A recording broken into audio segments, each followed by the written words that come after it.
out there in Portland? Like 2 p.m. out here. 2 p.m. Yeah. Let's start from the top. This is the 5 on 5 podcast presented by directmusicservice.com and Nuke's Hot Sauce. I am one of your hosts, Phenom, coming to you live from sunny tropical Portland, Oregon. Down the street from me, my main man, Jupiter Williams. What's good? We have our man, Nick Lopez, who's about to check in with us in a sec from down in Las Vegas. And way out east in New York. Out. This is where you can get the Griseldas off. We got a very special guest. We got a very special guest. You know him from many different things, and we're going to talk about all of them. Make some noise for Clockwork. Boom, boom, boom, boom. Hey. Boom, boom, boom, boom. What up, Portland? Happy to be there. You know what I'm saying? Yeah. It's more like What Up World. We got our stats back. It's What Up World. Yeah. What Up World. Yeah. We're in 37 different countries right now. People are listening from all over, and it just blows my mind. What up, everybody, wherever y'all from? What's good? Wherever.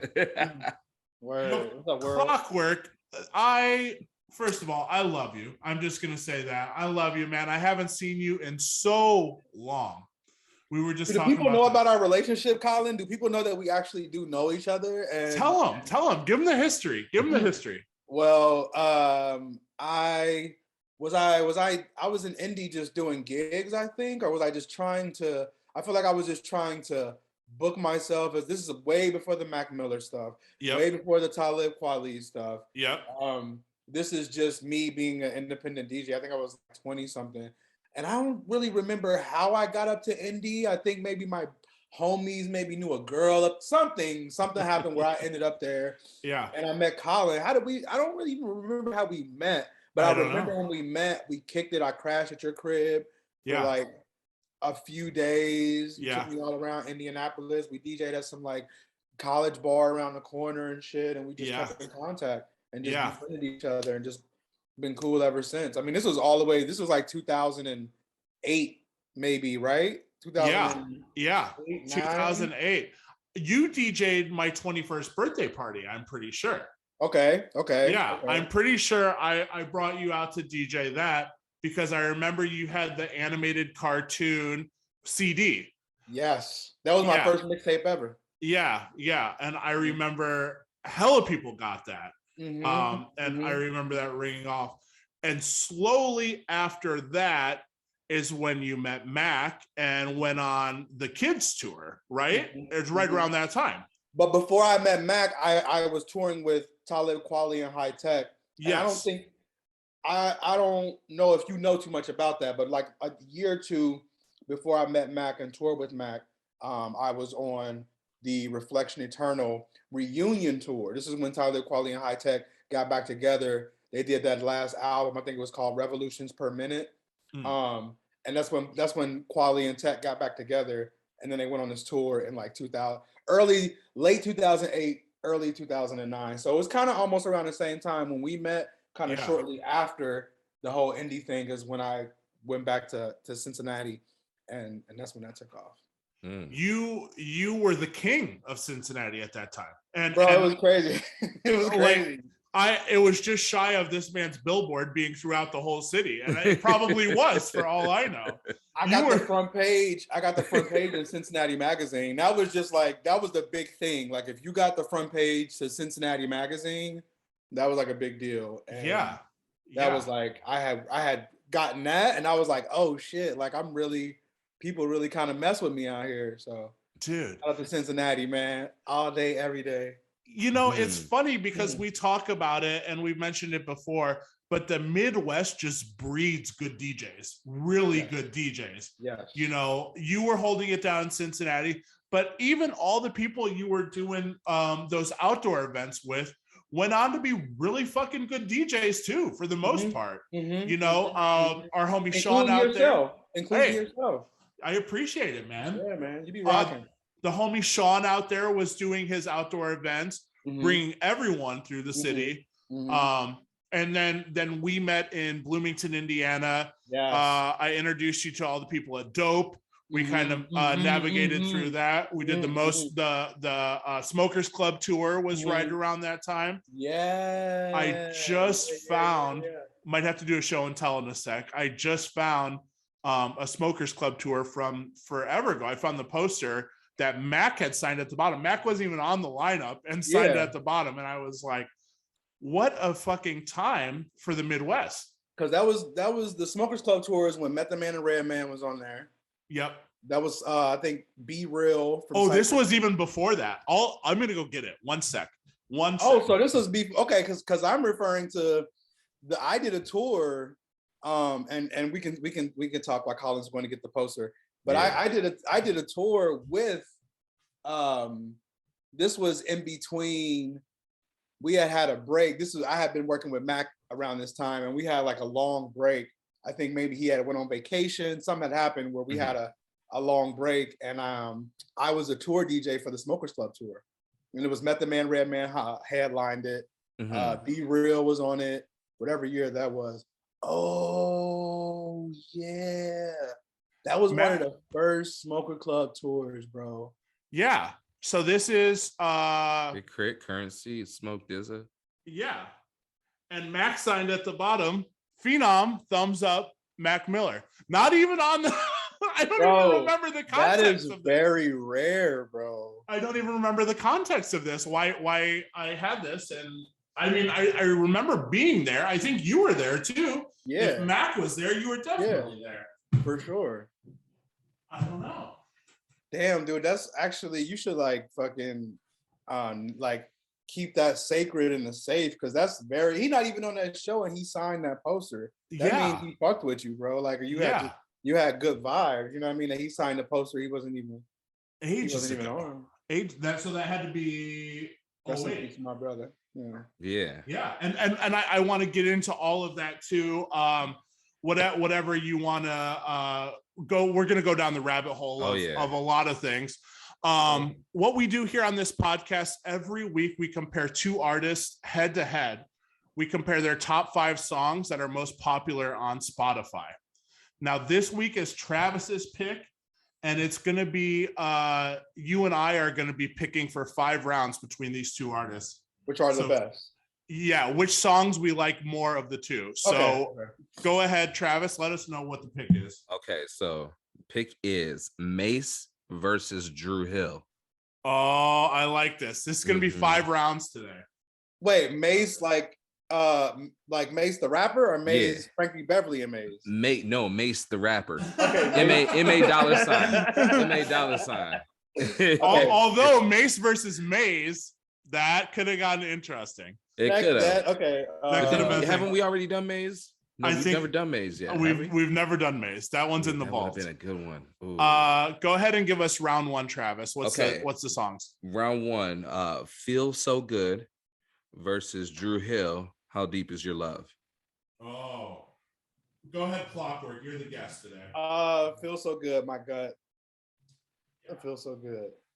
Yeah. I'm right there with you. And Travis, I want you to go ahead and pick today too, since Neek is floating around today. So Neek's gonna hop in. He has to play his event Paradise Fever later on. Right. We didn't really disclose that, but we might see him, we might not.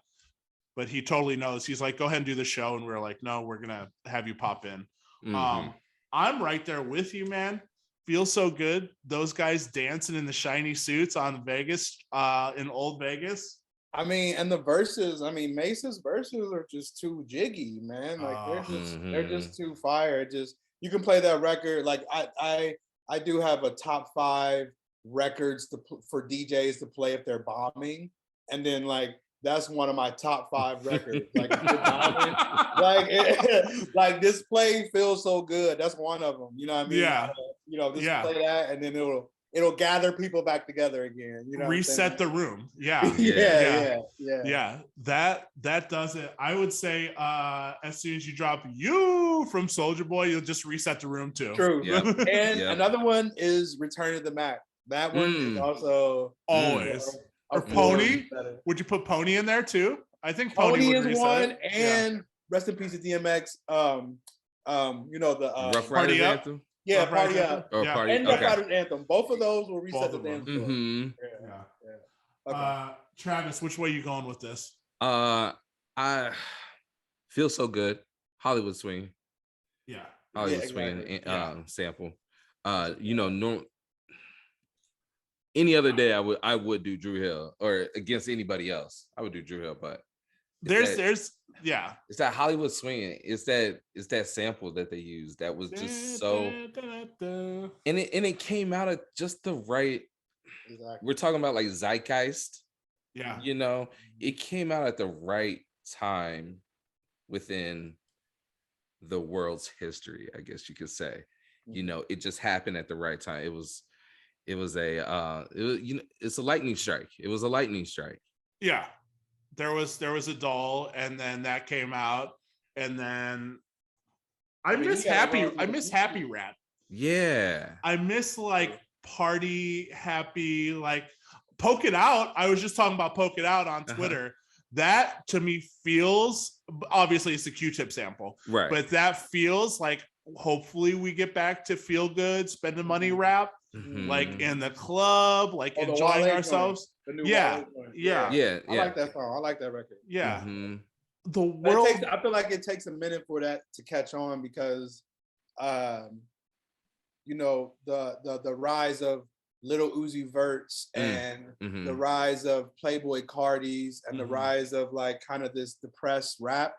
Or even before that, the XXX extension. When he first came onto the scene, he kind of had that depressed rap thing going on, and so like I guess that kind of really had people in a chokehold. And like the happy music, like Colin was saying, I think really got tucked away. For a long time until like the Polka Dot record, and there's a lot of other records that are kind of fun records that you can play. But it's still like, even if you play Polka Dot right now, there's people who still kind of jig to it, but it's still kind of some type of staleness. It takes a minute. Oh, I'm hitting people over the head top with that song. Here it I'm is. playing that song in every single set. Yeah, like same. Forcing y'all to listen. Yeah, and you're getting the Q-Tip before it too. Yeah, exactly. I don't care. Exactly. You're getting Two for one. Both of them. And you're gonna dance. You are gonna dance. Right. Travis is on the mic like, dance harder. Dance harder. Because it's coming next. I'll run it back. I'll run it back all night. Don't make me. I don't even transition anymore. I'm like, y'all know what's next. Right, exactly. Like, he just gets on the mic and says, "Fuck you," and drops it. We ain't even transitioning no more. We just talking in between. Just talking our shit. I'm a selector now. I ain't even a DJ no more. Right? I'm just a selector now. You're gonna get these songs however you get them. Right. There might be a story. I might tell you the title of the song. Fuck you. I might tell you who played guitar on this. This person actually played guitar on this record too. Couple announcements before we get into this next song, ladies and gentlemen. Right. Like the crowd's like, what? Round two, Travis. We're already getting off track. Round it's gonna be a while. I mean, this is a afternoon episode, so it's an afternoon episode. That's when all things bound to happen. Yeah. Okay. Round two. Happen. Yeah, Clockwork. We don't focus until 7:00 plus. Okay. I think that's how all DJs are though. Once the sun goes down, you start to feel like a human being. Yeah. Because it's like during the day, it's like, oh my God, what should I be doing right now? it's like it's way too much opportunity. Like, you know what I'm saying? Like as the sun goes down, you start to get serious and serious. And it's like, bro, what you're like, okay, we made it tonight. Good, very good. Right. Like when it's nighttime, we feel safe. Man. It's that nice warm blanket around you. God, that's a trip. Right. Yeah. Daytime is like, I gotta eat a meal for lunch. Yeah. Or breakfast. I gotta cook. Yeah. Like, I gotta go out and deal with people in grocery stores and street and stuff. Like human being shit. It's weird. Crazy. The duality of being a DJ, man, it's crazy. Round two, Travis. Round two, we got Mace, What You Want featuring Total versus Drew Hill, Beauty. What a ballad. What a ballad. Wait, okay, Beauty. Oh, the Beauty. I'm trying to like sing it in my or wait, it was Beauty or Tell me what you want from oh me. Yeah. I might have to go with Tell Me What You Want from Me, Total and Mace again. I'm sorry, Drew Hill. Yeah. I'm right there with you, man. That's another song I still play out every night, early set. Yeah. That's just a good vibe. I'm going Mace. Trav? Mace, this Mace song is my early set, and Beauty is usually at the end of my set. Yeah.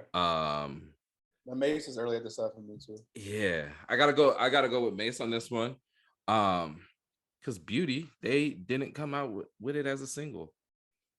They should have. It's a beautiful song, but them two songs together is just like right. Once again, for me, it's the energy and shit. Yep. All right, so Mace.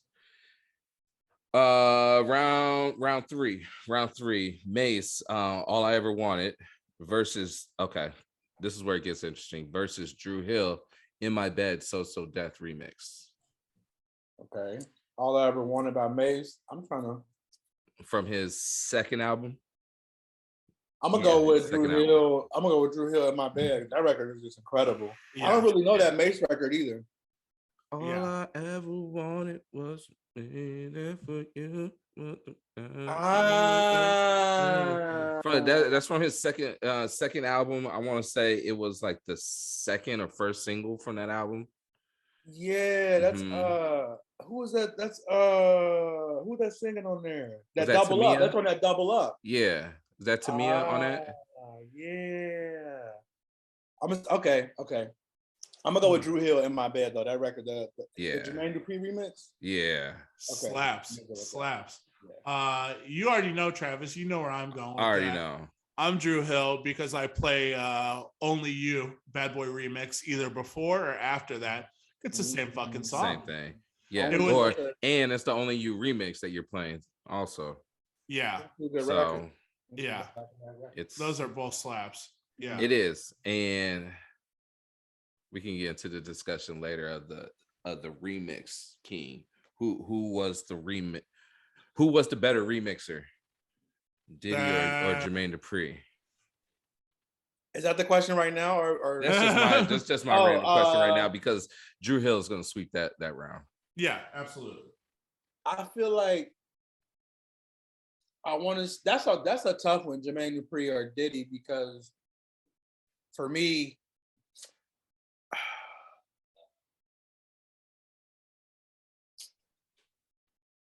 I'm gonna go with Jermaine Dupri.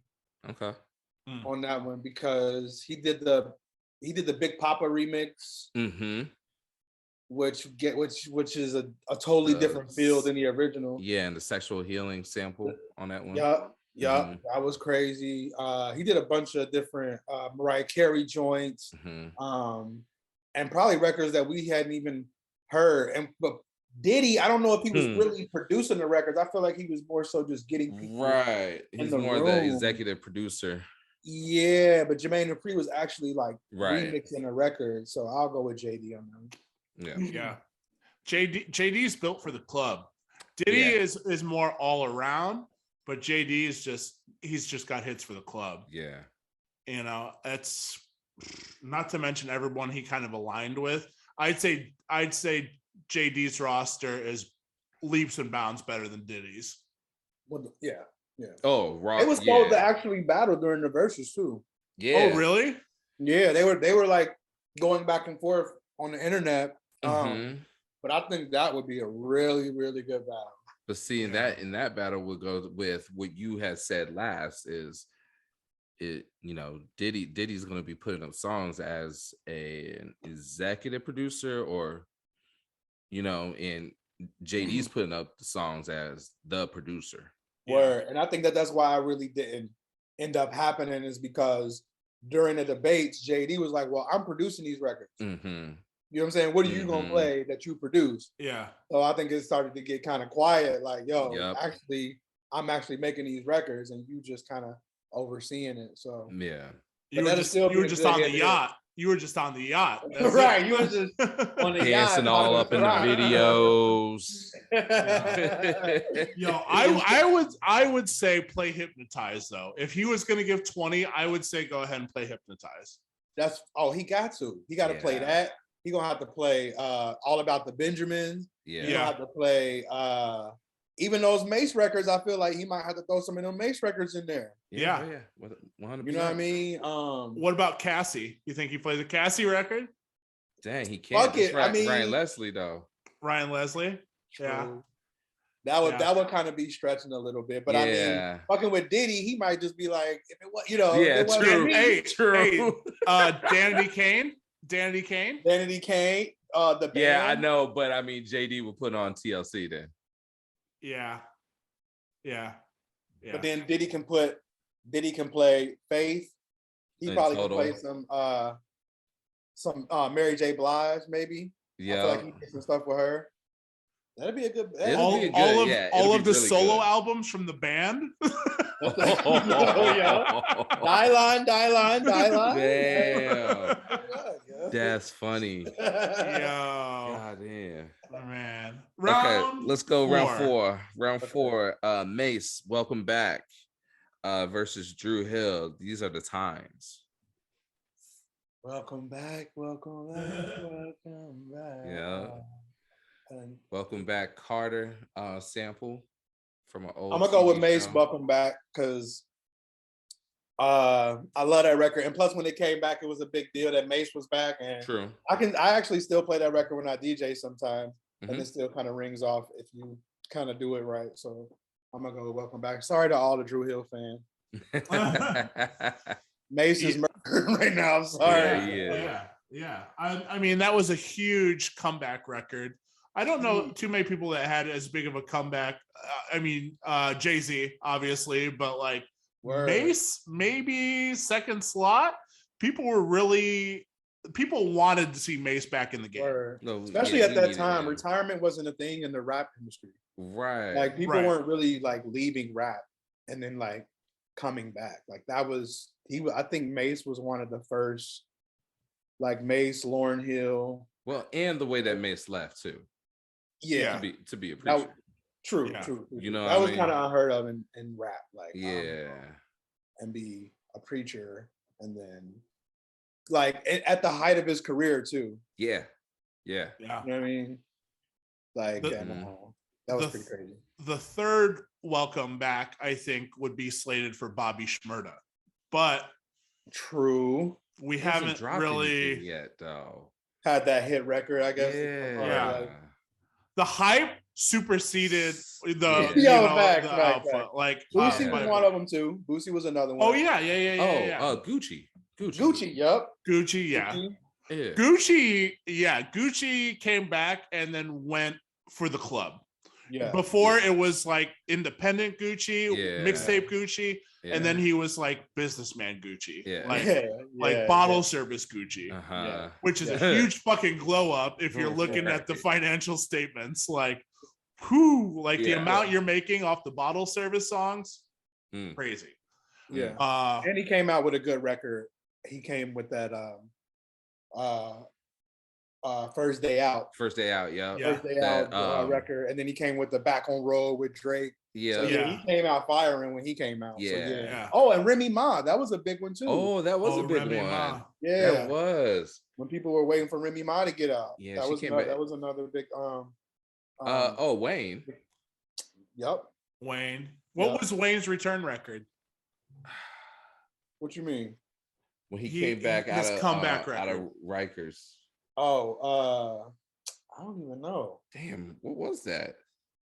But he came back strong because shit, he's still relevant now. For real. You know what I mean? Like I can't remember what he came out with, but I'm sure it probably was like a mixtape or something. You know what I mean? That's when Wayne went bottle service though too. He went that route where he was like, "Yo, we're gonna get this bread." And the one I will throw it out there since we're talking about Mace, a lot of people expect a return from Shine. And that just never happened. Wow. You really dug deep on that one. That's a fact. He went back to Belize and got political. But yeah, that was another one. That was another big like surprise. He did have a good comeback feature on that Confessions Part 2 remix. Was he on One Blood? I feel like he was one of the 70 people on One Blood. I mean, he might on have that on the new One Blood thing. I think where you just read the scroll of names and you're like, I remember like Gorilla Black was on that, right? It was like so many, just like, and you remember so many random rappers. Like, remember the Mega remix where like people would put all of them together? It's like a 30-minute song. Yes. I'm not trying to hear. I got a shit to do, you know. I gotta blend this next song. You know? Like, Clockwork's like, this is going through breakfast and lunch. I'm still not a person yet. Like, the sun hasn't gone down. Where I gotta wait to Jay-Z's verse to get out. His verse isn't the last until the last song. That's the Limelight era. When you had Limelight, you were download music and you look at the title and you're like, damn, I'm looking at the title. Not all the names aren't even listed on here because we don't have enough room. Right. You're like, Eminem is the 65th person on this song. What do you mean? Like Eminem _ 50 Cent _ millionaire. Like, what the fuck, bro? Like, they're like, hey, get the sound engineer in here for 8 bars. Let's go. Have him say some shit. Shout out to Frostwire, LimeWire. Oh man. Kazaa. Yo, how about when they fake you with the remix? When they fake you with the remix and put like a verse from a different song on the remix. Always so salty. That's always so salty. Like, or you saw like big battle between Eminem and Dr. Dre, and you click it, and it's just you. Soulja Boy got you again. I got hella of them, and Bill Clinton. I got ones with Bill Clinton talking on them and shit. That's how I just showed my age. Sorry, that's how long I've been downloading. Don't come and get me. People are Google searching Bill Clinton right now. Who? My man said, we got Bob Dole on the track. You're like, what? Ross Perot. Oh man. R.I.P. Bob Dole. R.I.P. Hey, Neek's hopping in too. Yeah. Speaking of Bob Dole, we got Neek in the building. Oh man. Speaking of people that passed away or Republicans, which one? Neek is neither. Yeah, exactly. But I have to tell people that aren't watching on YouTube, they're probably just listening. Neek is here. What's good, Neek? Yo. Nico. What's good, guys? Where are you? Are you at On the Record? I am at On the Record. That's what's up. Yes. Oh, yeah. There's the bus. Yeah. I'm just getting in, setting up for tonight. Yes. Party tonight? You're going to have a party tonight. Yeah. Paradise Fever. What's the pick? Mace versus Drew Hill. Mace versus Drew Hill? Yes, sir. Ooh. Initial thoughts, which way would you go? Off rip. Damn, I was just going to say I think I like more Mace songs, but I think I like just as many Mace songs as I like Drew Hill songs. I'm just like going to ask Murder you. Mace? Nah, not quite.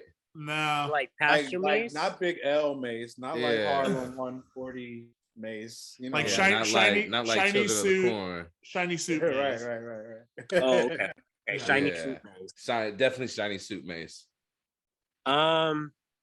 I'm going with Mace if I just have to real quick top 5, just artist for artist. Mm-hmm. Yeah. But Drew Hill had Cisco. Drew Hill has Cisco. I don't know if they would be as successful or if I would be as successful without the one-handed cartwheel on the beach. This is very true. The dragon. Unleash the dragon. Neek, you might have been too young for it, but do you remember the impact of Mace like recording that video, filming it out on Fremont? Oh Vegas? yeah, good question. Definitely too young for it. I don't think that was too far off from when Pac got shot. Okay, So- right. And I was a kid. I was a little kid. So I remember like the impact of that, but I don't remember the impact of Mace being here. Because at the time, like Vegas was still like kind of a cliche. Mm-hmm. I mean, it still is, but like back then, even more, it was just like you come to Vegas to watch a boxing fight at the MGM. Right. So like that was kind of the ongoing trope. I don't know if anybody was like, oh shit, Mace is in Vegas. I think back then more it was like anytime Vegas got mentioned, like it was a bigger deal than because nobody ever mentions Vegas. It now maybe more, but back then it was just like LA, New York, Chicago. That's it. Mm-hmm. At that time, you could still drive through Fremont, right? Oh, see, back then you could totally still yeah. Fremont experience wasn't like a thing where you could walk, like it was a street. So like driving through was definitely a thing back then. Mm-hmm. Crazy. Because I was alive for the construction of the Fremont experience, which is now a walk, like a giant sidewalk with the overhang, like LED screens and all that. Man, I'm watching the video right now. They're like outside the plaza. It's crazy. Like driving down the Fremont. Yeah, the plaza's cool. Like the plaza is at the end, and they have like big, like all the lights above you in the valet. It's kind of tight. Nice. Let's have Neek pop in for round 5 real quick before he gets the piece out.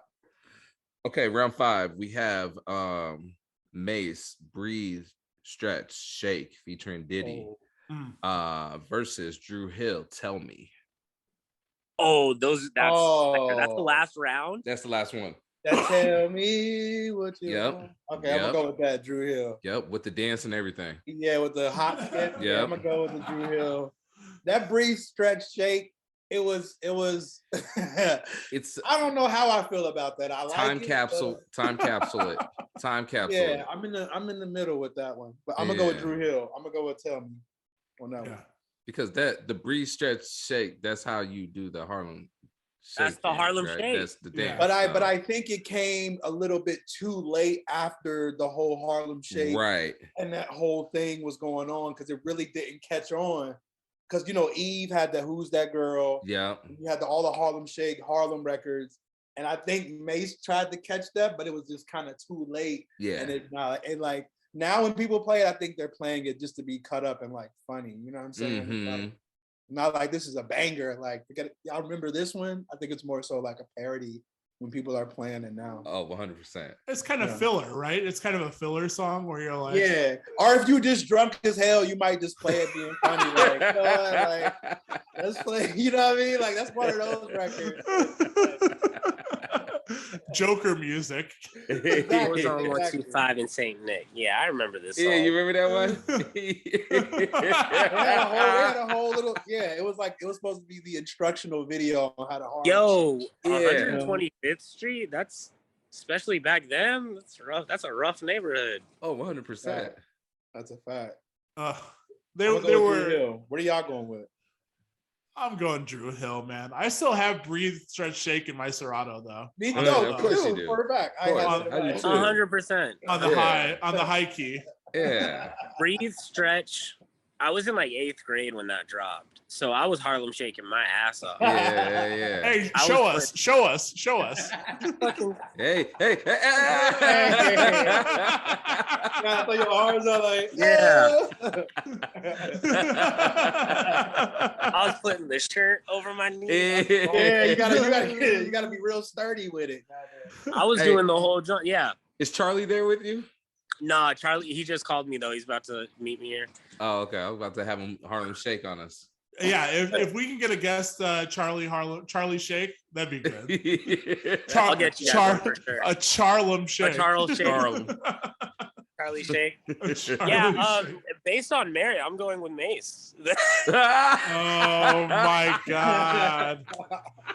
We should have never invited this guy back into the podcast. No, I know. Somebody else wanted to go with Mace. I didn't know who was going to go with. I know the energy was there. Throw it up. I sense the energy. I do. I gotta get to setting up, guys. Yep. Hey, Neek, thanks for joining us, bro. Kill that shit tonight, man. Love you, man. Wish Clockwork, we were there. Nice to meet you, brother. Yo, Neek, it's nice to meet you. Yo, I do have a question, Neek. What's that? One song that you would play if you're completely bombing as a DJ? What's like one song God. that you should as a DJ, what song would you recommend to other DJs to play? Like if they're bombing. If I'm bombing, with like an automatic get the Automatic get the floor back. Back that ass up. Okay. Yeah. Yep. Like no matter what party you're at, I play a lot of like house gigs and hit like disco gigs. But if I am playing in like an open format gig, it doesn't matter what kind of gig you're doing. If you're just shitting the bed, back that ass up is gonna save you. Yeah. I like that. Yeah. I like that. Y'all should add this segment to the podcast. Yeah, man. I'm about to make it a playlist too. We should make a playlist like Oh yes. Emergency, like 911 dance floor, like Some DJ's just gonna play this from top to bottom. No, 100%. I can never bomb. If you can get an hour and a half out of it, that's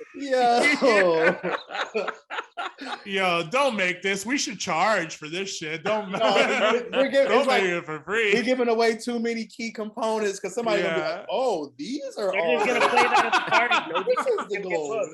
So so it's either make the playlist or somebody's gonna be like sitting through all of our podcasts now. No, we should definitely make. We're waiting. We're waiting. Okay. Because the thing is, this is just the first. This is like the first tier. There's so many different tiers that you can go with. That's true. With that one topic, you know. The deep bomb where I'm really bombing and exactly like the Hail Mary, like that's like you're one song away from losing the job. Exactly, or like you're never coming back. Right, or like what's the first song that you start with? You know what I mean? Like there's so many different kind of like or you've already lost the job but want to get the crowd back. Leave with a bang. Hey, this is my last night here, but before I leave, you guys gotta hear this. Before I go, like here's a little ham and eggs. And you could play Before I Let Go, and that could be your savior right there. Yo, fire. That is one. That's too many keys. Neek. Later, Neek. Peace. So Mace took that quite easily. Mace did take that. Sorry, Drew Hill fans. Yeah. Man. This was a tough, because I consulted with Colin with this one. And Colin, when we were sitting here about to start, I made a game time decision and picked this. He had two choices. I didn't know what the choices were either. But he said, should I go R&B versus R&B or R&B versus rap? And I was like, well, either way, I'm fine with either. Yeah, because they kind of both are the same, almost. You know right. I mean? If every battle was as good as How Deep Is Your Love For Me versus Feel So Good, then it'd be fucking neck and neck. It could have gone either way. Yeah. See, Drew Hill didn't really have a machine behind him. Mace had that Diddy Bad Boy machine behind them. If Drew Hill had like a Babyface machine behind them, right, I think we would be talking a different. I think it would be a lot closer. Yeah. With this battle. Yeah. Because Drew Hill didn't quite make it out of that. And we only quite make it to that top 40. Word. Cisco did it more than the group. Exactly. You know what I mean? So like a Cisco, I guess don't really. Cisco himself, I don't think has 20 records. Right. You know what I'm saying? But I think if you ask me, I feel like he himself as Cisco was, I think, touched more households than Drew Hill. You know what I'm saying? Because a thong song and irreplaceable and incomplete. Yeah. Was there any other side projects from Drew Hill? No, Jazz tried to come out with some stuff. Jazz had a couple solo songs that he did. Jazz was the bigger guy in the group that always sang with Cisco, because they try to do that whole Jodeci thing where you have the strong voice and then you have the voice that is softer but higher pitch, higher register.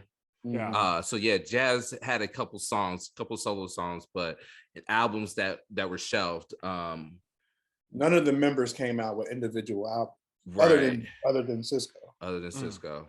Damn. Yeah. They said, we're out. We made our money. We're out. Yeah, like You know, what do you try to do a gospel? He tried to go gospel. He did go gospel, but nothing impactful in the gospel. And I remember reading somewhere that Cisco actually designed the Drew Hill logo. He drew it and designed it himself. So he owns the name Drew Hill. Oh shit! So he owns everything. Oh, I didn't know that. I didn't know that either. Yeah. He like owns the name Drew Hill. He drew the symbol himself and designed it, like the dragon thing. I watched the Cisco interview. I think it was on the Breakfast Club, and he was talking about it. And everybody in the room was like, "Wait, so you own the name Drew Hill?" And he's like, "Yeah, like I've been owning this name since we came out." You know what I mean? Yeah. So he's really like smart businessman. Yeah. Was he the first person in rap and R&B to have silver hair? He's got to be. Got it. Right? That's spray paint, right? I know that definitely spray painted his hair. The silver was spray paint. He definitely spray painted his hair. Definitely. The silver was spray paint. The bleach was bleach. It's a random piece of knowledge, but the person who drew the Wu-Tang logo only got paid $100. Whoa. Only got paid $100 and that's it? Yeah. That's it. Damn. That's a piece of random knowledge that I learned. I was just throwing that out there. So that's crazy. Take that how you want it. You know what I'm saying? Yeah, man. You know? So damn. And I don't think got any residuals or anything off of anything. I think they just paid him in full. Like, we want this logo. Here's $100, and that was it. They owned it. How are you gonna argue with Wu-Tang? You can't. But that's the most popular logo in rap, if not. Yeah. You know what I'm saying? Yeah. I can't really think of one more popular than that. I don't know. I can't really think of one off the top of my head. I would say Rockefeller would be a second. Rockefeller, close, yeah. Not close second, but a second. It's weird how Kanye doesn't really have a logo.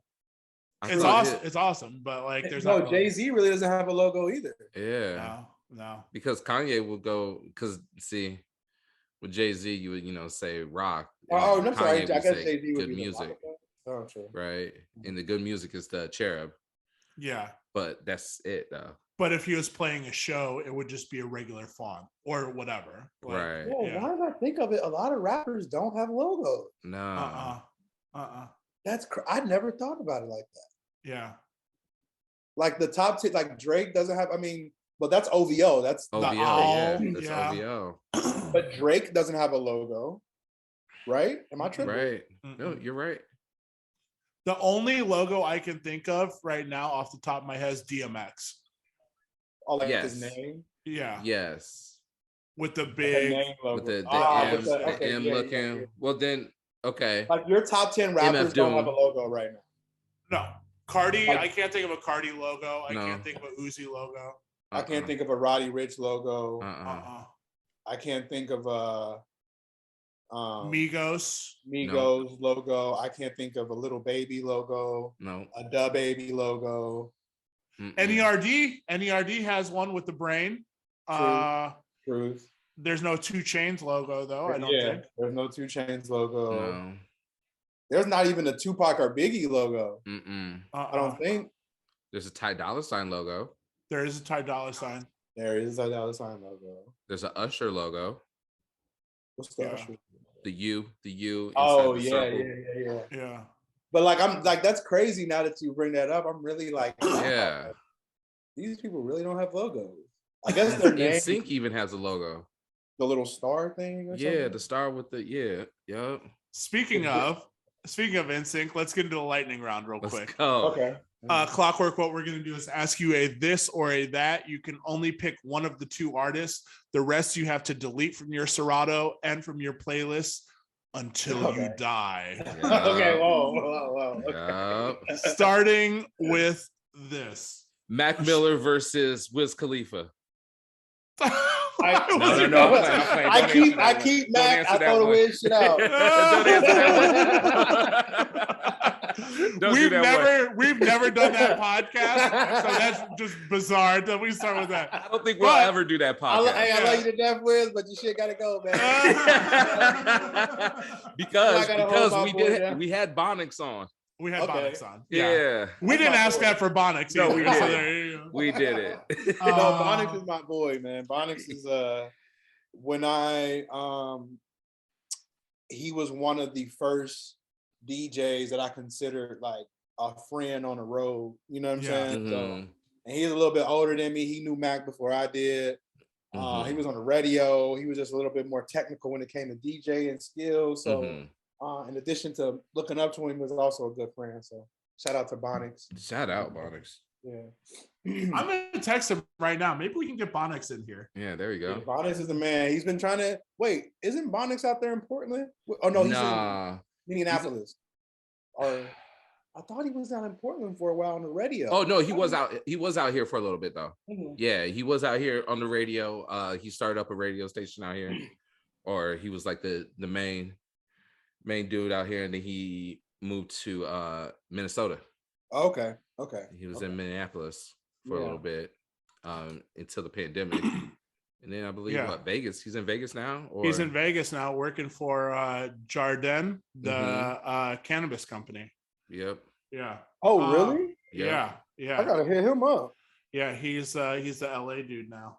Yeah. Let's start with the lightning round here with Ashanti or Sierra. Oh my God, Ashanti. Okay. LL Cool J or Schoolboy Q? Oh, LL Cool J. Foxy Brown or Lil Kim? Damn. Okay. It's tough. Foxy or Lil Kim? Woo. Foxy.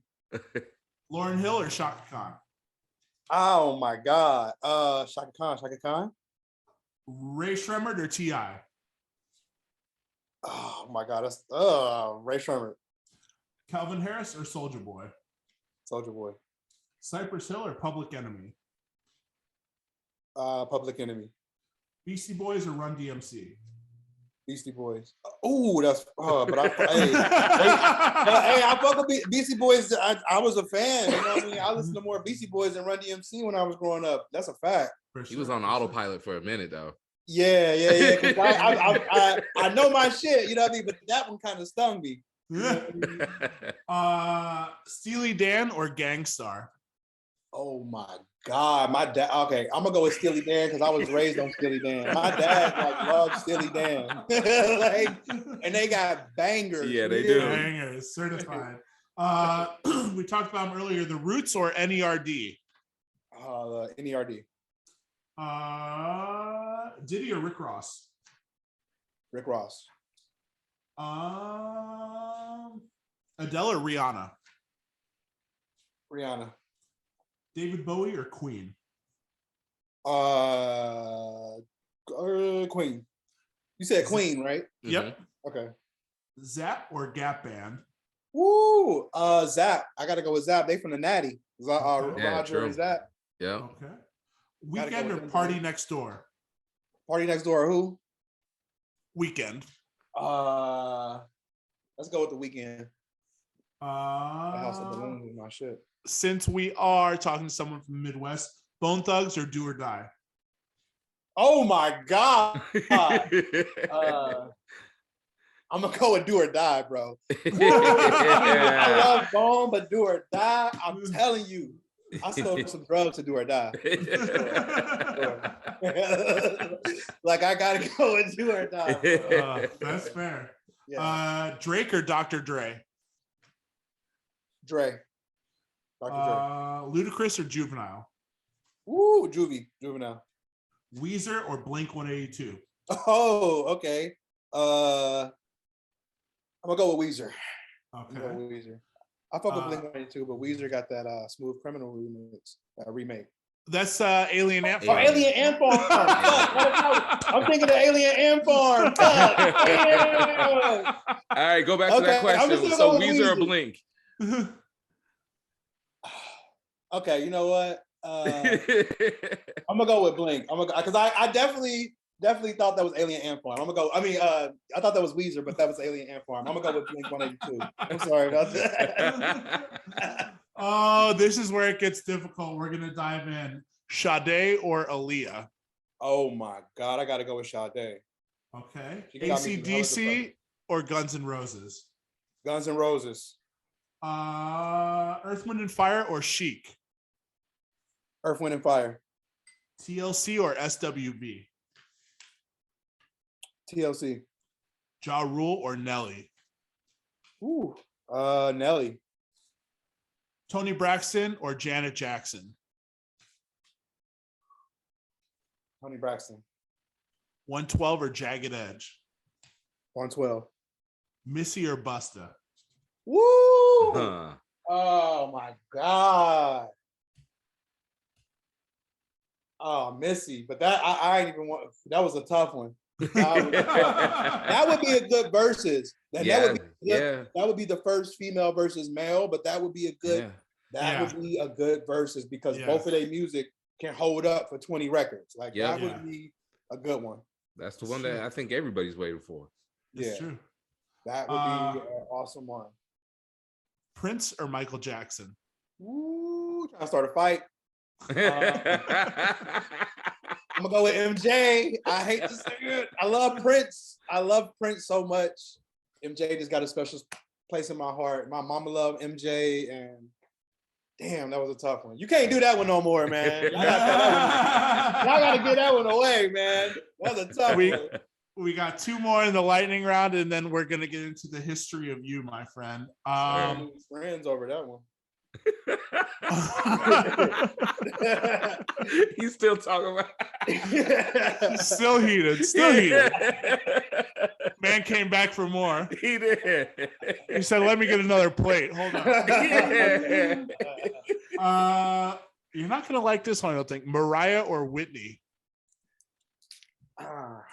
Damn. Whitney. Rest in peace, baby girl. Mm-hmm. Okay. And we ask it every single episode. We always end the lightning round with this.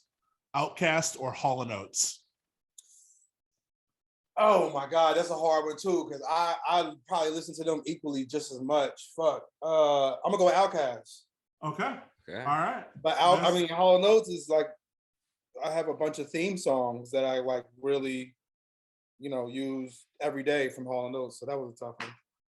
Yeah. But I'm gonna go with Outkast. It ain't easy. We did have some fan questions. I posted up a bunch of stuff on IG, and I want to get into the fan questions real quick before we kind of dive in. The homie How We Doing asked, shout out, Certified Lover Boy or Donda? Certified Lover. I'm gonna go with Donda. I really enjoyed Donda. I really liked Donda. Yeah. CLB for me was cool, but it wasn't giving me nothing new. Because Donda gave me at least a new sound, a new,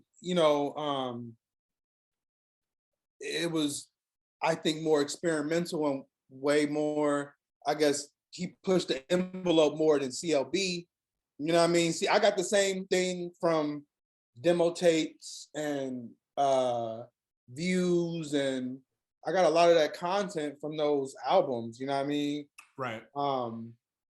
And a lot of content on Donda was new. You know what I mean? I like the Jail record. I like the Remote Control record.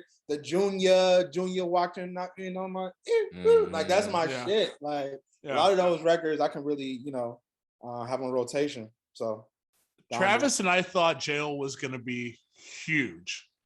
I'm thinking like Jail. I play that when I did. Like sometimes I start off my sets with the Jail just because it doesn't drop. There's no drop to it. So you can kind of, what I mean? Mix something. It's like an intro track. You know what I mean? Yeah. And then I might play like Dark Fantasy after and give them like a little Kanye, little intro set. You know what I mean? Yeah. They don't know what I'm on. But I agree, Colin. I thought Jail was gonna be a huge record too. Yeah. I don't get it. I guess people don't get as stoked on that kind of shit. I mean, some do. Don't get me wrong. There's people that are anxiously waiting for the throne to return.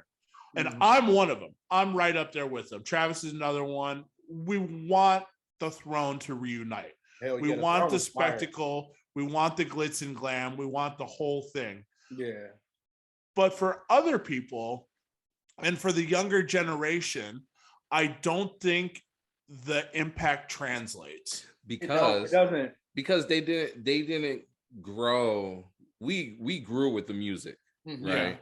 Mhm. So we grew with Blueprint in College Dropout, right? So Blueprint taught us how to party, how to start becoming an adult while we were listening to College Dropout when we were young in College Dropout. So we was growing. Like, this is College Dropout, yeah. This is Jay-Z talking about that party club shit. So we all growing like this. So by the time Watch the Throne comes, we are at the peak with them. Word. You know, we can't believe this is even happening. Yeah, and now that's coming out. And now we got these the younger kids, they just didn't grow with that, so they don't understand what hand means. Yeah. Oh my God, y'all making funny. I think also it's like everything is like so microwavable now. Yeah. That it's like it's difficult. Wait, let's let Monis get on. I'm curious to see what he thinks too, because he was in the shit when that shit dropped too. Mm-hmm. And those people, you know, that record came out 2011 maybe 2012. I think we can hear you, Bonix. There he is. There he is. What's up, man? Gang. What, you in the gym right now? Where you at? With that, we're actually in Hollywood. We're rehearsing for Rolling Loud this weekend. Oh, nice. Oh, okay. Yeah. Okay. Which is crazy because, you know, there's not a lot of shows. So the fact that you caught me on this is like nice. Rolling Loud is it's out there in LA. Yeah, yep. It's San Bernardino. Oh, okay. Y'all What's up, Clock? What's going on? What's up, guys? What's good? What's good? We over here just talking about we're just shooting the shit. Some DJs just shooting the shit. Yo, I got a question for you. If you're bombing on the dance floor, which I know you probably rarely do, but if you bomb, what song do you play, or what song do you recommend DJs play if they're totally bombing? I mean, this kind of depends what type of jam you're doing, but I don't know. What's you're bombing. You're total. You just got to. What's a bomb, though? What's a bomb? Like you clearing out the dance floor, people just kind of giving you weird looks. Nobody's dancing. What type of people are there, though? That matters. It matters. Get into this. We didn't get into this. It matters. If there's a bunch of Filipinos, I'm gonna be playing. All right, it's a bunch of black people. It's a bunch of black people. It's a bunch of black people, and they booing you, and you're bombing. You're clearing out the dance floor. No records are working. What record to you will work regardless? You know, the first one that comes to my mind is "Whoa, whoa, dun, dun, dun, dun." What's that called? Before I Let Go. You know? Yes. You said yes. That's a good one. You know what I'm saying? Whoa, whoa, and just bring that in. Then you could bring it to Beyonce, and then you could bring it to Cameo. Yep. You know, you could bring it to wherever you want from there. But that's a tough one. Y'all almost put me on the spot. That's a good question. Hey, that's a good one though. Yeah. If it was like a top 40 crowd, it's Apache. I think is like I love playing that song. And I think that's just like a get involved type thing. Right. But you can play like rap bangers, I guess. I don't know. Oh wait, Apache works for you like during top 40 if like. Now. Oh no! If it was like a generic crowd or something, like. But it still works. Like corporate crowd, yeah. Apache's a bang. It's because of Will Smith, and I think Fresh Prince. Yes. From the Hitch thing, right? Yeah. No. From Fresh Prince. Fresh Prince. Oh, when he did the thing. When he did the. Oh yes. Oh shit. But I tell you, I've been having conversations lately about how. Well, actually, I want to like do a public apology about hating on line dancing back in like 2000 something when I first started DJing and being like, man, fuck that shit. Like, I'll never have that at my shit. And to realize that it just brings people together, and I was hating on that. They're gonna dig up some old tweets on your ass. Wobble, man. You know what I mean? Wobble is a line dance song. Wobble, baby. Wobble is a line dance song. I don't need to hear Wobble ever again. Hey, I don't need to hear it Yo, again, man. everyone, Get in there. it brings people together, man. It brings people together. It You know, does. grandma, the kids, whatever. You know. What I mean? Yeah. You know what else I don't need to hear? Down, down, Oh, Bonix, are we gonna find some old tweets of you hating on line dances? Line dancers might cancel me, but that's why I wanted to. I want to go back and delete those. This is public that line dancing is cool because it gets people on the dance floor because people are way too cool to dance, right? Yeah, so, like, yeah. You gotta tweet that, bro. Trust me, I'm gonna like a public. You gotta tweet your public apology to all the line line dance apology. Clockwork. You should have a line dance song. You know what I'm saying? Yeah. Yo, thanks, bro. Think about it. You know what, man? I'm gonna put a whole album out of line dance songs, man. Oh, Fuck, my one of them God. gotta catch, man. You already got got Bonix supporting it. He has Yeah. to. And I'm He thinking, has you no know, choice. They do the Clockwork. Like Clockwork sounds like it's a move, man. Like the Yeah, clock. the yeah, Clockwork do the does clock. sound like a move. And then you move your arms like a clock, like this. Come Just on. knock the bottle server's coming by, just knock the tray out of her hands. And then the other arm is the little arm. And this is the big arm. Oh, yo, the little arm. Oh, you gotta be like. It's like a motion. You know what I'm saying? It's like Good, a man. motion. Did it Yeah. right here. Yo, Bonix, you have to issue the apology with a video, of course, of you doing your favorite line dance, Oh, just to I really do drive that, the point bro. home. I'm not good. I don't actually do the line dancing. I'm just supporting of it. You don't have to be a part of it to support it. You don't have to be a part of it to support it, you know? Oh my God. I know you're super busy rehearsing. Before we get off, do you remember when you and Clockwork met? Can we rewind back to that? You guys remember that? I don't even know, to be honest with you. It was many joints ago, you know? It probably was in Pittsburgh at ID Labs or something, or because I know that we had known each other before the green carpet tour, but it probably was just in passing when Mac and Wiz did shows. We probably just said what up to each other or some shit, and then we just befriended each other. That's how I remember it. I don't know.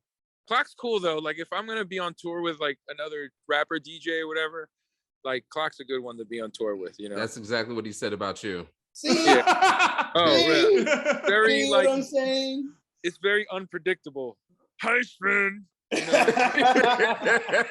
They'll give away all the secrets, man. You know what I'm saying? No, yeah. But But he's nah, not allowed Bonix- into Canada. He's not allowed into Canada, so you I'm can't. not. Or New Zealand. Oh, Or shit. New Zealand. Yeah. Wait.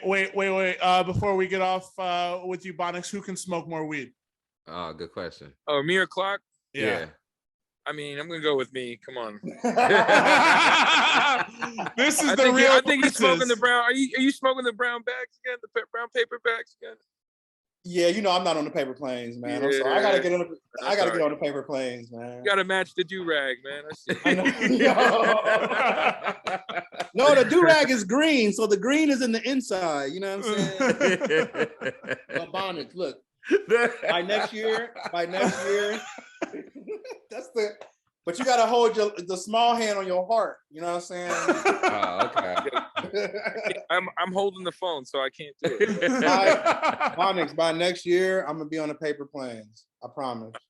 It's for your Yo, health, man. You know. My what I mean? excuse is Snoop Dogg smoked the Lizzos all day. Well, do you like it for the taste or the look or what is it? We call them Lizzos too, by the way. We smoke them Lizzos. Oh yeah. Pig blunts. You know what I'm saying? I'll let her know. Okay, I know. Okay. That's hilarious.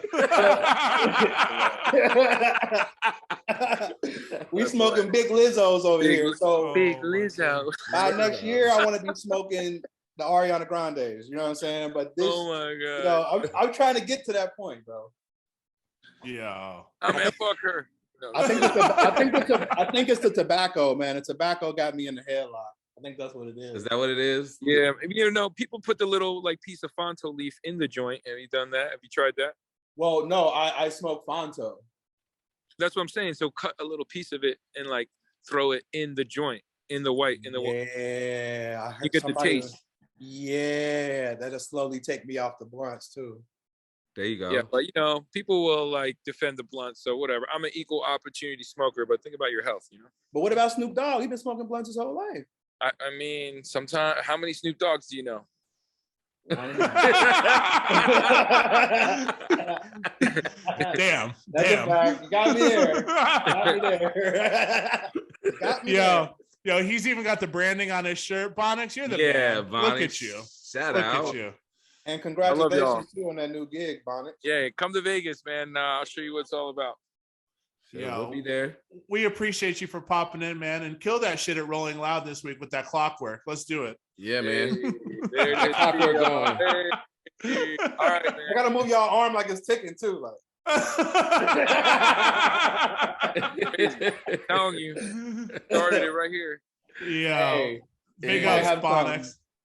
One Cooper, love, hit man. me up, man. You in Vegas? Let's go. I got you. I will, Bonix. We do the link up. Trust me, I will hit you, man. All right. Peace. Yo, so My I God. want to get into the whole whatever you feel comfortable with in telling your story, because the story of you as a DJ is multifaceted. It is Talib, it is your solo stuff, it is Mac, it is your career in the last 3, 4, 5 years. Mhm. How do you navigate? I want to start with that. How do you navigate from the move from the Midwest to New York? Because that's a monumental move. Yeah. And I'm gonna even take you back even more. So before New York, when I originally left Cincinnati, I went to Los Angeles. So before moving to New York, I was in Los Angeles. But I can answer your question because from Cincinnati to New York is a big transition as well. And are you just asking, like, I guess? Yeah, I kind of want you to lay it out, because we got a lot of people that listen to the podcast that are young. They're new DJs, and they see like the trajectory of what you've done in your career, and how you navigate the solo stuff in addition to being the cornerstone of the DJ, the rapper DJ. For me to answer that question, and then I go to everything else, but for me, it's really determination, and it's something that, like, I know I was born to do, so like navigating it for me isn't difficult. Well, learning new ways to navigate it can be challenging, but this is something that I always wanted and that I still want today. So I think just my perseverance and staying really just solid to what it is that makes me happy, and what my hobby is makes me happy. Like, I fell in love with DJing, like strictly at first it was just DJing, music, DJing. And so that's what really keeps me kind of like have this young energy, and it still makes me feel young because I still have a joy for it. And so getting into what you just asked me about, or what we were just talking about, how I have done all these different things. The reason why I've been able to do all these different things and accomplish them is because, once again, like, my will to want to do it, and for example, I give myself small challenges throughout the day, throughout the week. Like when COVID first hit and everybody was in the house quarantining, I gave myself a challenge. And this is me personally challenging myself. Nobody knew I was doing this. It was me. Every day I want to make at least 1 or 2 beats. Let's try to make at least 1 or 2 tracks. If we can't make 1 or 2 tracks, let's try to make a remix. Let's try to do something every day. And so I'll get up in the morning and I go right over to my computer and I sit there, sleep in my eye, and I get on Ableton and I do something, And so even though I didn't want to do it right there in that time period at 7 o'clock in the morning, I'm like, bro, it's mad early. I don't want to do this. Deep down, I knew that I had to push myself to just keep that energy. Like that's one way for me. When people say keep that same energy, that's one way that I keep the same energy for myself is consistently challenging myself when nobody's watching. And on top of that, me actually really wanting to do it and actually still in love with my hobby. Like I'm still in love with my hobby. Colin, I seen you tweeting the other day that you can't believe how in love you are with just music. You know what I mean? Like collecting music and finding new things and just like that, I'm sure keeps you happy or it keeps you a part of you sane. You know what I'm saying? It's like so that's one thing that I do is like these mini challenges and I got to always remember where I came from and the fact that I'm still in love with my hobby is just something special. And that's what really has been able to keep me above water from touring with Kweli, with Mac, everything. It's all just been my love for DJing and me just learning more. You know what I mean? So yeah. It's not easy to navigate with a pandemic thrown in the mix. And you know, a lot of times we are left to our own devices every day, you know, like you mentioned earlier, you're like, I got to fill this daylight up with some sort of fucking activity. You know what I mean? You know, it's so easy to just be like, I'm going to watch 60 TV shows or I'm going to do this or that, you know? And it definitely felt like for me, the creative output was stifled with the anxiety of the pandemic weighing on us, where you're like, yo, I don't know when I'm going to fucking DJ again. Or I don't know if the crowds are even going to want to show up. Or do I still have be able to go back in the club this year? Yeah. You know, and it's just this unsurmountable weight. You navigate it through being like, hey, fuck all that. I can still make beats. You know, like I have the tools at home. I can make the fire. You know, like that's it's so important. But I think that a lot of people kind of get lost, especially nowadays, because I do feel, not in the gatekeeper sense, but I do feel that a lot of doors have closed from our generation of DJing until now. There's a lot of opportunities that are no longer available. As far as, and even we can take it back to you linking up with High Tech, you know, to go on to do Talib Reflections Eternal. To get selected to DJ for these icons now, it's got to be like climbing Mount Everest currently. Let alone how hard it was back then. How did that come about? I love this question. So, let's start with the High Tech and Talib quality. Yeah, sure. So for people that don't know, that know me only as being Mac Miller's DJ, before I met Mac, I studied under High Tech. High Tech is a producer. This is for people who don't know High Tech. High Tech is a platinum producer. Cincinnati, sorry. Yes. Okay. So High Tech is a platinum producer from Cincinnati, Ohio, that produced the whole Black Star album, pretty much. Was Kweli's kind of go-to producer. He's produced for G Unit. He's produced for Snoop Dogg. He actually just produced a new record on the Snoop Dogg album, Algorithm, that's out now. He produced Anderson .Paak, Came Down. He produced that record. Oh, he produced that one? Yeah, he came. Banger. God, I love that song. I was playing that on Monday for Motown on Monday. Banger. Man. Yeah. So in 2009, actually in 2008, I had a party in Cincinnati called TikTok Thursdays. And it was at this bar called Mad Frog, hole in the wall. Shout out to Kentucky. If you've been there, shout out to Cincinnati. Y'all know what the fuck it is, but it used to be packed every Thursday. And I was the DJ. It was my party. And so I would see High Tech in the party. He would be like just in the back at the bar, just kicking it, right? And I'm such a hip hop head and I'm from Cincinnati. So I'm like, bro, is that High Tech? I'm like, why is he at this party? You know what I mean? Come to find out, he has a studio very close to the venue that we end up working in later, but we'll get to that. So basically he was just kind of taking a break from the studio, coming over, getting a drink. he had heard this new DJ from Cincinnati was throwing these parties. He wanted to come check it out. It was me. So one Thursday, he comes up late night and was like, yo, man, I love what you're doing for the city. You a young dude. You remind me of myself almost. Like I just want to introduce myself. I'm like, bro, I already know who you are. Like, it's just, it's an honor to meet you. Like I can't even believe you in here. You know what I'm saying? And we joked around for a little minute, and then he'd leave, and then he would come back. Fast forward, I end up getting a manager in Cincinnati he was my friend, but ended up turning into my manager. Colin knows him, Sean. Mm-hmm. Shout out to Sean Heron. He has a company called Self Diploma now they do a bunch of corporate events and stuff like that. Anyway, shout out. He's a buddy of mine.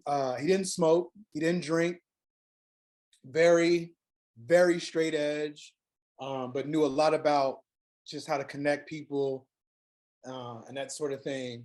Anyway, he started this summer series. He started his company, Self Diploma, and bear with me because we're going to get to all the shit, but I'm just trying to really get people to understand the process, right? Yeah. So Sean has a company, Self Diploma. They throw these summer concerts. They bring in artists, up and coming artists. I mean, we did Chip the Ripper. We did MGK when he was coming up. We did LMFAO. Remember that group? Mm-hmm. I remember that. We did. I opened that one with you. That's the one we did. Okay. So in Covington, in Covington, Kentucky. Yes. Yeah. Yes. So Colin can vouch for what I'm talking about. Yeah. So we did a whole slew of concerts. The last one that we did was a hometown concert. It was Talib Kweli. It was high tech, but he brought Talib Kweli. And I was the house DJ for all the concerts. Okay. Right. So I was like the maestro. Yeah. I'm DJing at the top of the show and in between acts. Tech's like, yo, you want to DJ for our set? I'm like, bro, hell yeah. Like, what the fuck? At the time, I had no knowledge on how to be a tour DJ and like for a rapper, and then how to be like a club DJ. So like, I was all over the place. You know what I'm saying? I was just like on the mic. I'm just like not doing the drops. You know what I mean? I'm just like doing my dance in the back. Like I got like girls in the back. I got like drinks and shit. Like, and so Tech, he'll throughout the show, he comes back to the DJ booth and he's like, do this. So when I say this word, he's showing me how to do the drops. Mm-hmm. I ain't know nothing about that. You know what I'm saying? So I basically got a mini lesson on stage as they were performing, because High Tech just he really fucked with me in the sense of he kind of saw the hustle and the grind, and I reminded him of himself when he was younger. Mm-hmm. So he kind of just took, a liking to me and put me under his wing. After we got off stage, he was like, hey man, you ever been on tour?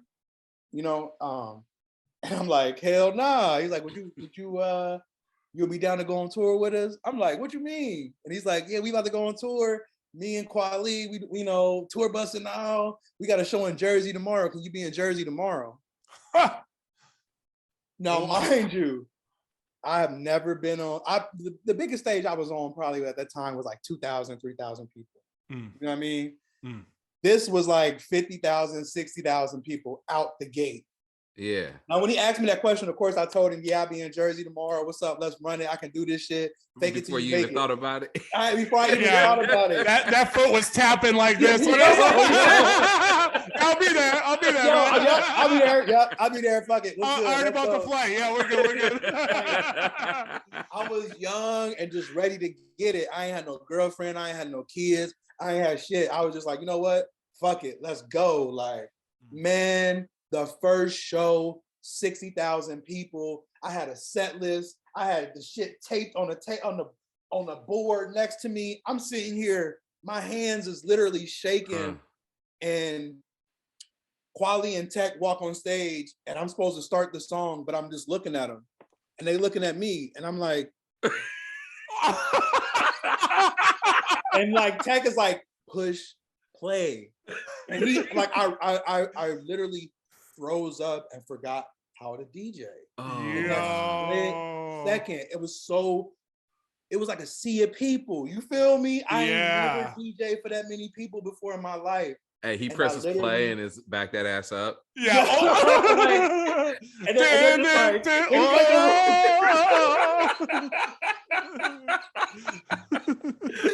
I'm just like fired immediately. Hey, before we get out of here, I got one more song for y'all. Don't leave yet. We just now getting started. You know what I'm saying? So that happened by, once again, like staying consistent where I was and just putting in the work and just staying consistent and putting in the work. Because the fact that I had that party every Thursday and High Tech knew where to come every Thursday made it possible for us to establish that relationship. And then later on, me end up going on tour with him because he got to see, my skill at the time, and so he looked at me as a student and he could teach me something. So I say to every other kid who wants to get on the tour is stay consistent. Like just stay consistent on, if it's, I want to go on tour with this person and you got a contact number for somebody and they tell you this is the person who you need to hit up to go on tour, hit that motherfucker up every day. Like if that's what it is, stay consistent with that. You know what I mean? Or like whatever it is, just stay consistent with it. If you have a pop-in event that you do monthly and people come, stay consistent. Or weekly event, stay consistent, whatever it is. Because, and this is cliche, if you build it, they will come. But I really believe that shit. You know what I'm saying? I built the TikTok Thursday, you know what I mean? And they came, I think a bunch of artists and DJs built their foundation and people came, so. And you literally never know who's in that room. Never. Yeah. Like for me, it was High Tech in the back of the room. Yeah. Yeah. You know what I mean? And who knows if you're, when you DJ or you're a performer or artist, you're performing in front of total strangers. Yeah. Somebody can change. He could be performing for 5 people, but one of the 5 could be a CEO of some major company and can completely change your life. So just don't ever downplay nothing that you're involved in, that your name is on. Just give it your all and stay consistent. Yeah. It will come. Like when you least expect it. So you came home from that and it was kind of back to real life. It was Super Bowls, for about a month. Yeah. And then what happened? So I get off the tour, the Talib Kweli tour and High Tech, and Sean goes, "Hey, you heard this kid, Mac Miller?" And this is probably the 3rd day I got back from tour. He's like, "Yo," and mind you, Sean was doing the concert series. So he was thinking about booking Mac Miller for this concert series. So he's like, "Yo, you heard this kid, Mac Miller?" And I'm like, now at this point, I'm kind of like on my high horse because I just got off tour with High Tech. Hard to be humble when you're stunned on a jumbotron, baby. Let's go. On that tour, I met Big Daddy Kane. I met Free from 106 in Park. And yo, I got a crazy story about Free from. I got cussed out by Free from 106 in Park. Why? This is okay. Long story short, this is before Instagram, Twitter. Cameras, all that shit, right? Automobiles. Exactly. This is like Nokia snake phone. So I got my fucking I got a Kodak little digital camera, right? Now, mind y'all, this is my first tour, so I'm super green. I'm taking pictures of everybody. I'm like, I'm happy. Like, so I see Free backstage. Now, mind you, 106 in Park, if you were alive around that time or you were a teenager or whatever, that was the shit, okay? And Free was your crush, no matter what. And Free was your crush because she was thick as fucking peanut butter, right? So she knew her music. She was the perfect girl. And she had the natural hair going on. Yeah, man. So I see her back, I see Free backstage. I'm like, I run up to her. I run up to her with the camera, like, on some paparazzi shit, like, oh shit. She's like, if you don't get that motherfucking camera out of my face. And this is the first time. So like, it was like somebody, it was like, you know how you see your teacher in the grocery store and it's like, why don't like, it's like weird seeing your teacher outside of school. Like, when she talked to me with the realness, I was so like, hold on, so she's a real person. Like, she gave me the realest, like, it was none of that 106 and Park shit. Yeah. It was just like the realest, like, get that shit out of my fucking face, like, now. And I was just like, I am so sorry. Through the camera? I just like hit myself in the ground.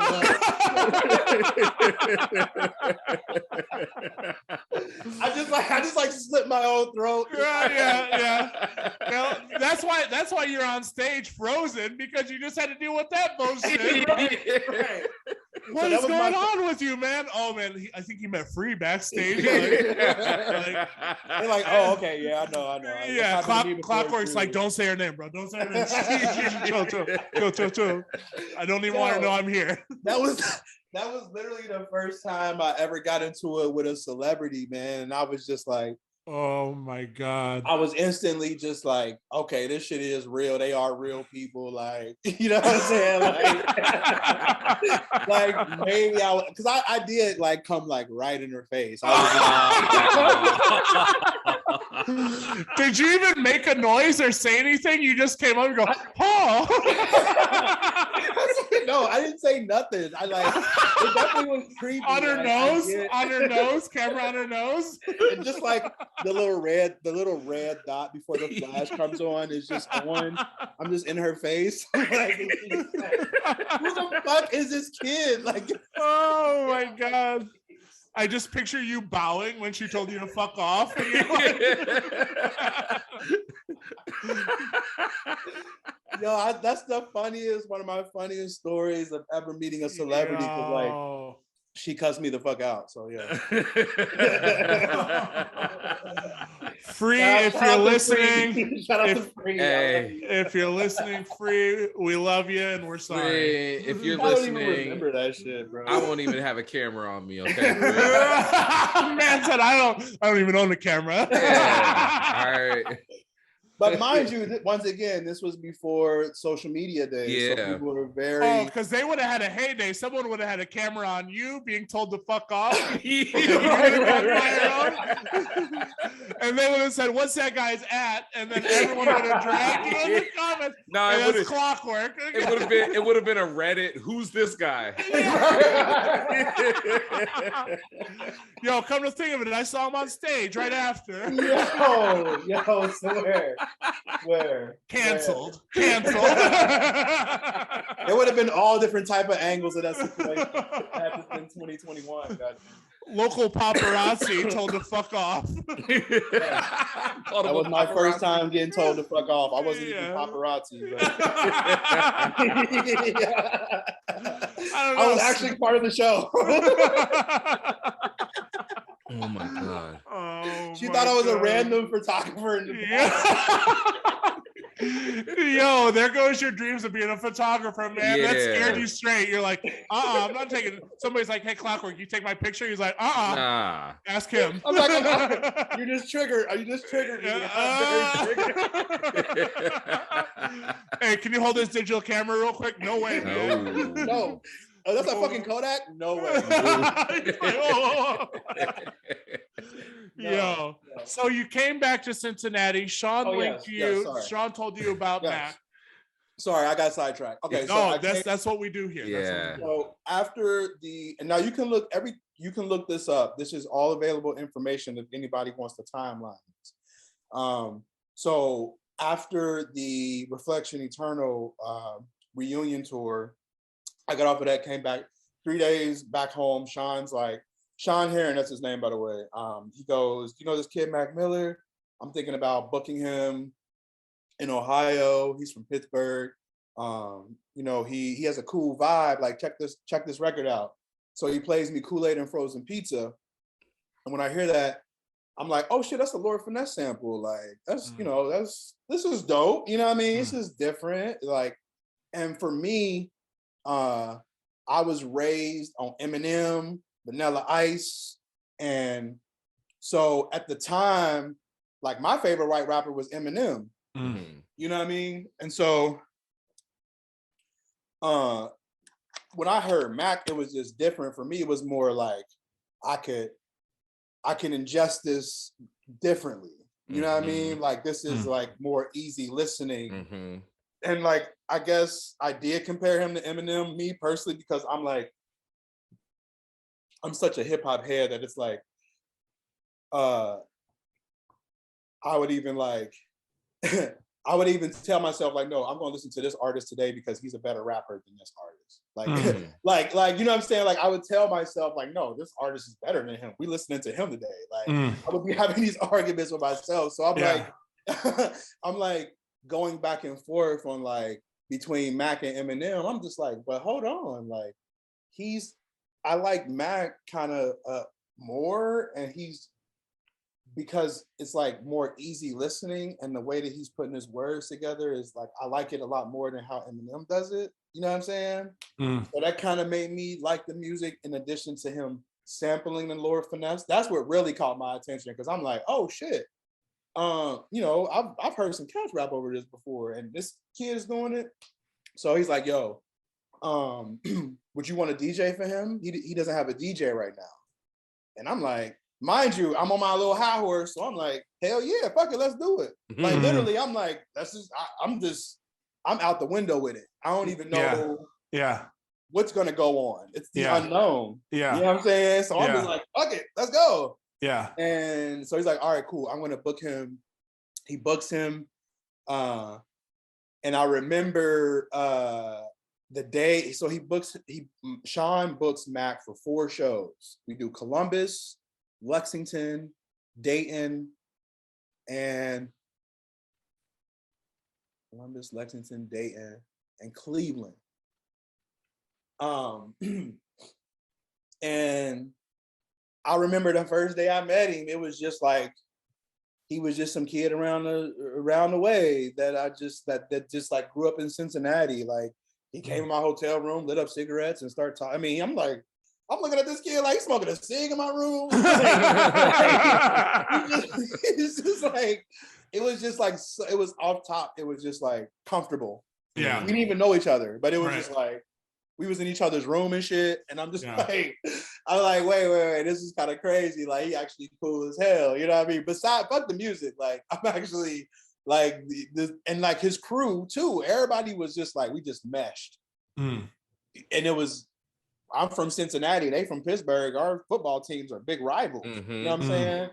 And so like, but I don't know, we just kind of like just meshed, and it could have just been all of our just attitudes, and ain't nobody really have an ego, I don't think, at the time. You know what I'm saying? It was just like, we was all happy to be there. I mean, I know I was happy to be there. I just got off a tour, so I was on I was on this high horse thinking I'm the best motherfucking DJ in the world. I just got off this tour. You know what I'm saying? I can DJ anything now. I done went from tour DJ to club DJ. And so I was happy to be there. And I know he was excited because this was the rise of Mac Miller. But unbeknownst to him, this was his rise. And we were just literally having fun all the way up until, you know, the inevitable. But like literally it was we met like that. Oh, and people ask like, well, how did you and Mac meet? Well, Mac actually, when Sean showed me the Kool-Aid and Frozen pizza video, I went on Twitter and I hit up and I said something to Mac. This is when Mac had like 4,000 followers. You could probably find a tweet, but you'll have to probably go way back, like to some of his first tweets. And we were tweeting, just talking like, hey, what up, man? Just having a normal conversation. And so he tweets me a picture of, he gets on my MySpace, and I got the picture on my desktop right now. And it's the picture that I will never forget. I'm getting the frame because it's the reason why he chose me as a DJ. And there's a picture of me on stage with this fedora, and I'm drunk as hell. I got this beer, and it's like this it's like a beer stain on my shirt. Like it's like me like just being completely just silly. And it's like this old like white guy in a Hawaiian shirt dancing next to me. And he like sends me this picture on Twitter, and he's like, "This is why you're gonna be my DJ." You know what I mean? And so it was like we bonded solely off of our personalities and who we were. Like the music thing came secondary. Like he didn't really even understand how skillful I was as a DJ until I actually DJed for him. I didn't have to audition or anything. He chose me solely off of my energy, like how I looked, how he saw me on the internet. You know, when we talked, like he was just like, you know what? Well, at least I think that's the way he was thinking. Like, I like this guy's energy, and you know what I'm saying? Like, he'd be a good fit. He cool peoples. And then once he actually seen my skill, that's what really made him solidify me being his DJ. So we met on MySpace and Twitter for people that want to know. What was that moment for you that made you kind of catch your breath and be like, this kid's going to be an icon? Yeah. When we did those 4 shows when we were in Ohio. That right there. Yeah. That right there, because those shows, he did about 300, 400 people. And this is before the Blue Slide Park tour. These were random shows that he was just getting booked off of the blog looks and stuff. So we were doing these random shows because I guess people at that time, whoever was into the blogs and into that whole backpack type of energy, they knew who Mac was. So me seeing that, now keep in mind, I had just got off a tour with Kweli and Tech. So I'm seeing 20 to 50,000 people a night on their run, and they have been made it. This was their reunion tour. You know what I'm saying? And I'm looking at Mac shows when he's just starting off, and he's doing 300 to 400 people, and I ain't even really know his music like that. You know what I'm saying? I'm learning the music as we going. I had heard High Life, and I had went back, or when he had played, when Sean played me Kool-Aid and Frozen Pizza, I did my own research and went back and listened and had High Life on loop. Like, I mastered those songs, you know what I mean? Lyric by lyric. And then I would listen to even his older shit, like Easy Mac, you know what I mean? Like, and I would try to find the oldest shit because I wanted to learn all his music, you know what I'm saying? So it was later that I became a fan, but we were friends first. Man, that tour, that kids tour, because I was opening the Midwest shows. I was graduating college at that time. So I was opening with Preem ages ago. And so you and I did the 2 shows in Bloomington, and then we did Chicago. I think there might have been Indianapolis or somewhere else in there. But I remember I was taking my finals on the car rides, like, you know, getting door to door. I remember that. And then we played up at Reggie's in Chicago. I remember that. Now it's all coming back. Wow, was it just me and you that drove up there, or did we have somebody else? The one homie from Dope. I thought he was with us too. His name started with the E or something. Edon. Yeah. Yeah. You know what? I think there was a like an Illinois show, like not Carbondale, but another something like that. I think there was 4 or 5 shows in that run. And that it's crazy because Mac did the in-store, and you would look out to the crowd, and all of these kids looked like him, dressed like him, talked like him. Everything from top to bottom. And Mac wasn't even old enough to get into the fucking venues we were playing at. I remember that. You know, and that's he would have to come in, and he would have to leave immediately when he got done performing. Yeah.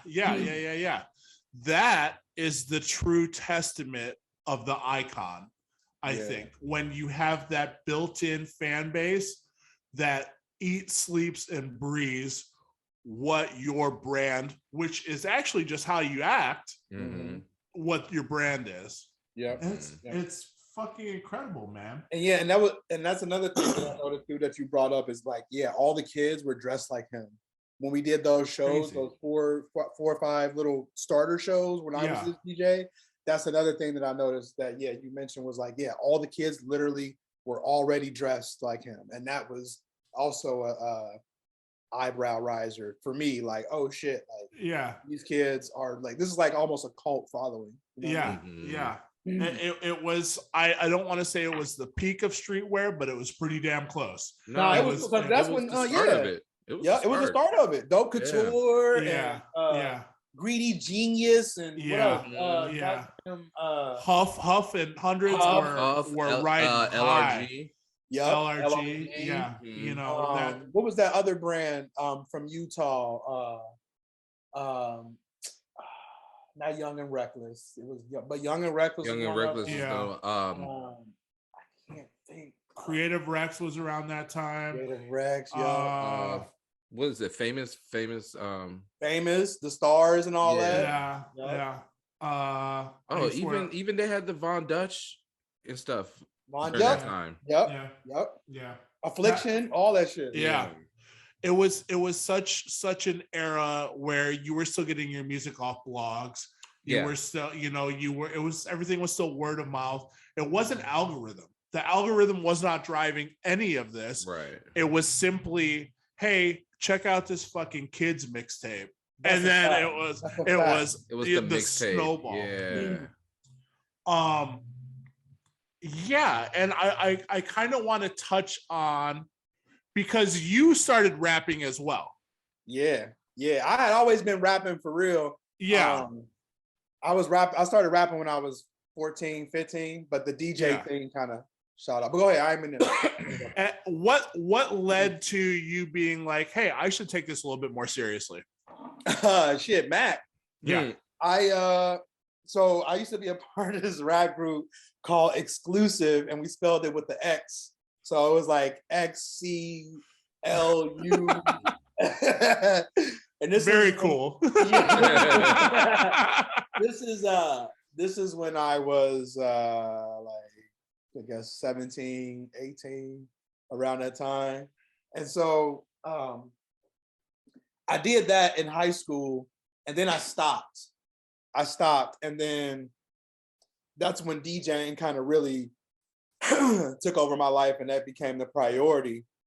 It wasn't until I went back to LA where the writing and rapping started again. So, and it all started with Mac. So how it started was after the Reflection Eternal tour, after those little dates that I just told y'all about, that I did with Mac. After that, we did about 7 more shows, and those were some of the shows that Colin was speaking about when we were in Chicago and all that. After that is when he asked me to officially become his DJ. So I wasn't his DJ until probably we did maybe 20 shows, and he really saw that I could do it, and that's when he asked me to do that. After that, after the Blue Slide Park tour, let me see. I think I went out to LA around the Good AM, when he recorded Good AM, when we did Mac Miller and the Most Dope Family, the show on MTV. So I say about 2000 through 2013, like through 2015, 16, something like that. So anyway, Max says like, yo, you want to come at my crib in LA? Once again, I'm out the window. I'm jumping out the window. On my Yes, way. sir. Like, I'm in Cincinnati. Ain't shit going on here. Like, Yeah. so I'm like, fuck it. I go to LA. I'm chilling. Now, mind you, like, I had always been writing, but I've never recorded anything. You know what I'm saying? I would just be writing. Oh, this would be fire. And I just have it in my little memo pad or some shit. Anyway, one day, fucking The Alchemist. This is a crazy story. So The Alchemist is there. Prodigy from Mobb Deep, rest in peace, the Prodigy. Woo. This is 3, 4 o'clock in the morning, right? It's Prodigy, Alchemist, me, Mac, and Josh as engineer, and Ian, the videographer. He shoots Rex Arrows. He shoots all of Mac's videos. Okay. It's 3-4 o'clock in the morning, and Alchemist is making this. Now, what I tell y'all, I'm a hip hop head. So the fact that I'm in the studio watching the Alchemist make this fire beat, I cannot believe it. I cannot fathom, right? So I start writing, right? I'm in my memo. Here he is. Here he is. You know him from the dance. Here he is. Top rope. Let's see what this guy has to say. So, like, who the fuck do I think I am, right? Like you've heard of Mac Miller, you've heard of Prodigy. Now here's Clockwork, baby.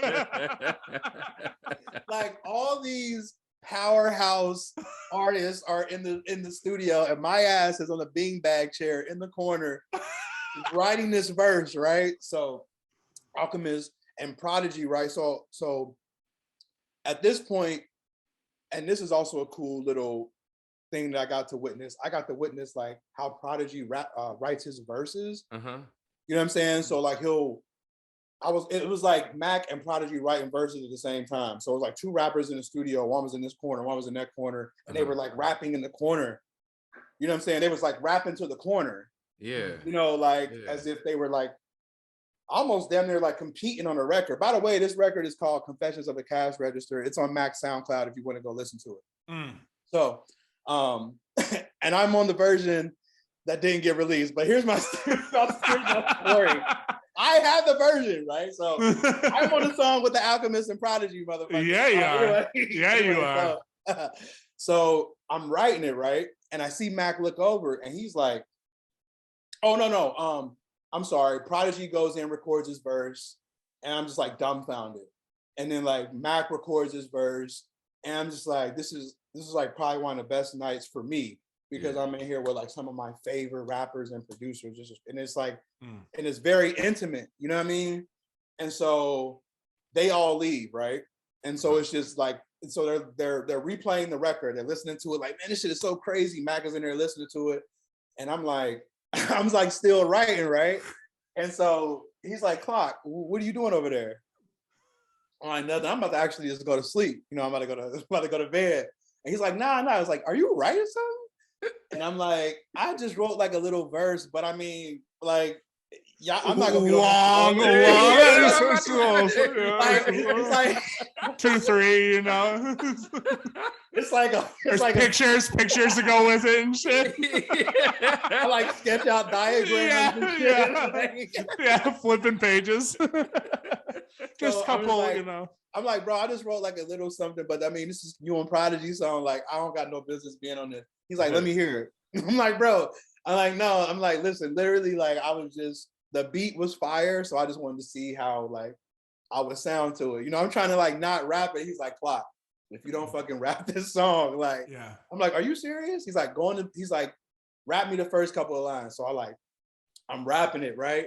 And he's like, are you fucking shitting me? Go in the booth and record that right now. Now in my head, I'm like, hold on.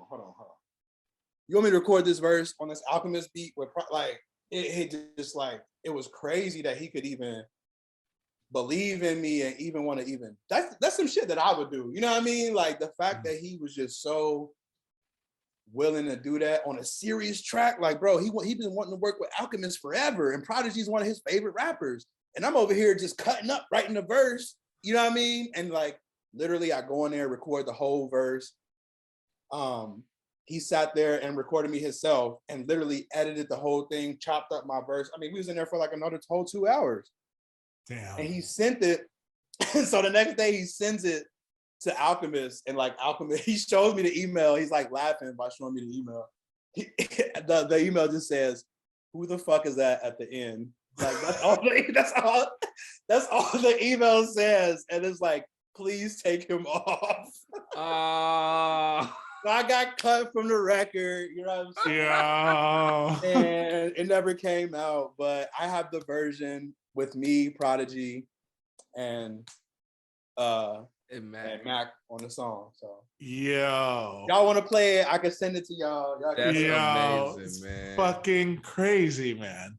That's Yeah. crazy. So that crazy. was the first time that got me back into rapping, and then after that, you took it personal, and then you went back in the booth. Didn't after you? that, after that we wanted to record a posse cut called No Photos. That's online too. Wait a minute. You had a song called No Photos? It's free on that song? It's a posse cut, and it's all of us.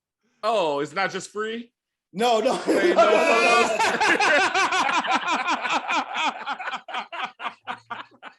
The artwork is him. The artwork is real close. The artwork. I did not even totally think of that. Yo, that's crazy how that connected. No. Here he is, Mr. No Photos himself. You know him from Prodigy, Alchemist, and Mac Miller. I swear. And now you're gonna if I'm lying, I'm the flying. diss track If by I'm Free, lying- No Photos. Yo, if I'm lying, I'm flying, bro. Yo. So we recorded this posse cut called No Photos, and I started off the posse cut. Like I was the first, so it was like 12 of us, and I wrote my verse first, and I was the first one to go in there and record. You feel me? So like when I started recording, it was I'm sorry, it turned into a posse cut. It was gonna be my song at first, because after I wrote that verse for on the Alchemist beat, Mac actually wanted to start producing me.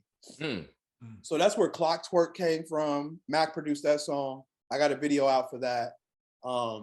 Sorry to interrupt. What did he was he under Larry Fishman at the time? Fishman. Okay, yeah. yep. So he had these different, personalities, monk ears, whatever, and Larry Fisherman was the producer.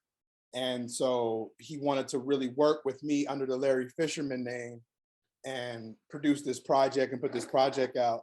That is actually finished and it's done, and I still haven't put it out because when Mac passed, things got weird and it's just a lot happened. But I still do have my debut project that Mac executive produced and High Tech produced. Damn. It's executive produced by Mac and High Tech, and it's like 12 records. And I'm trying to put it out, but there's like a bunch of fucking red tape that I got to go through to. Damn. Now that he's passed away, it's just a little bit more difficult, So, so Mac, to answer your question, Mac is the reason why I started writing again and rapping again, because he believed in me, and he did something as big as believed in me to put me on a Alchemist beat and Prodigy song. You know what I mean? Like, even though I got taken off, Mac still fucked with it. You know what I mean? Yeah.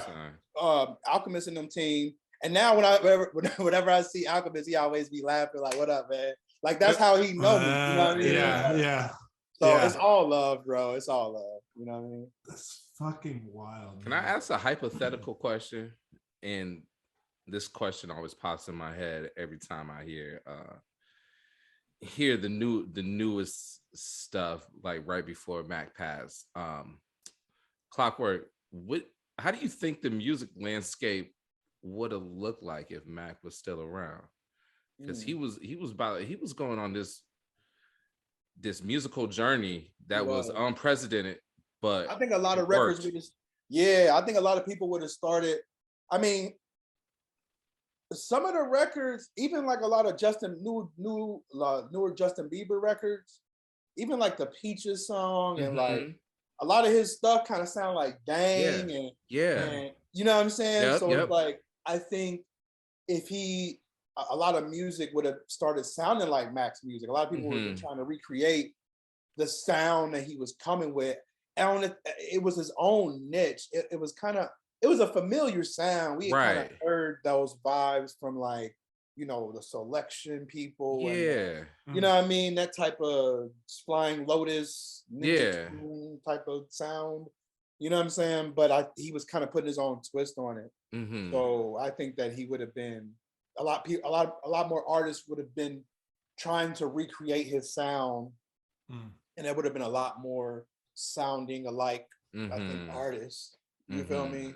Because he was really starting to. He was like, it was like he was getting it. He was finally really starting to like get it. Like, oh shit, okay, this is, I'm getting it now. You know, I can make hits like this, but I can still be myself. And you know what I mean? It was like a really good time for him. Unfortunately, the worst had to happen. But to answer your question, I think it would have been a lot more, a lot better style of music now. Than it was. When you were, go ahead. Go. When you were living in that house, and I know that there was a lot of filming time with the MTV, the whole thing.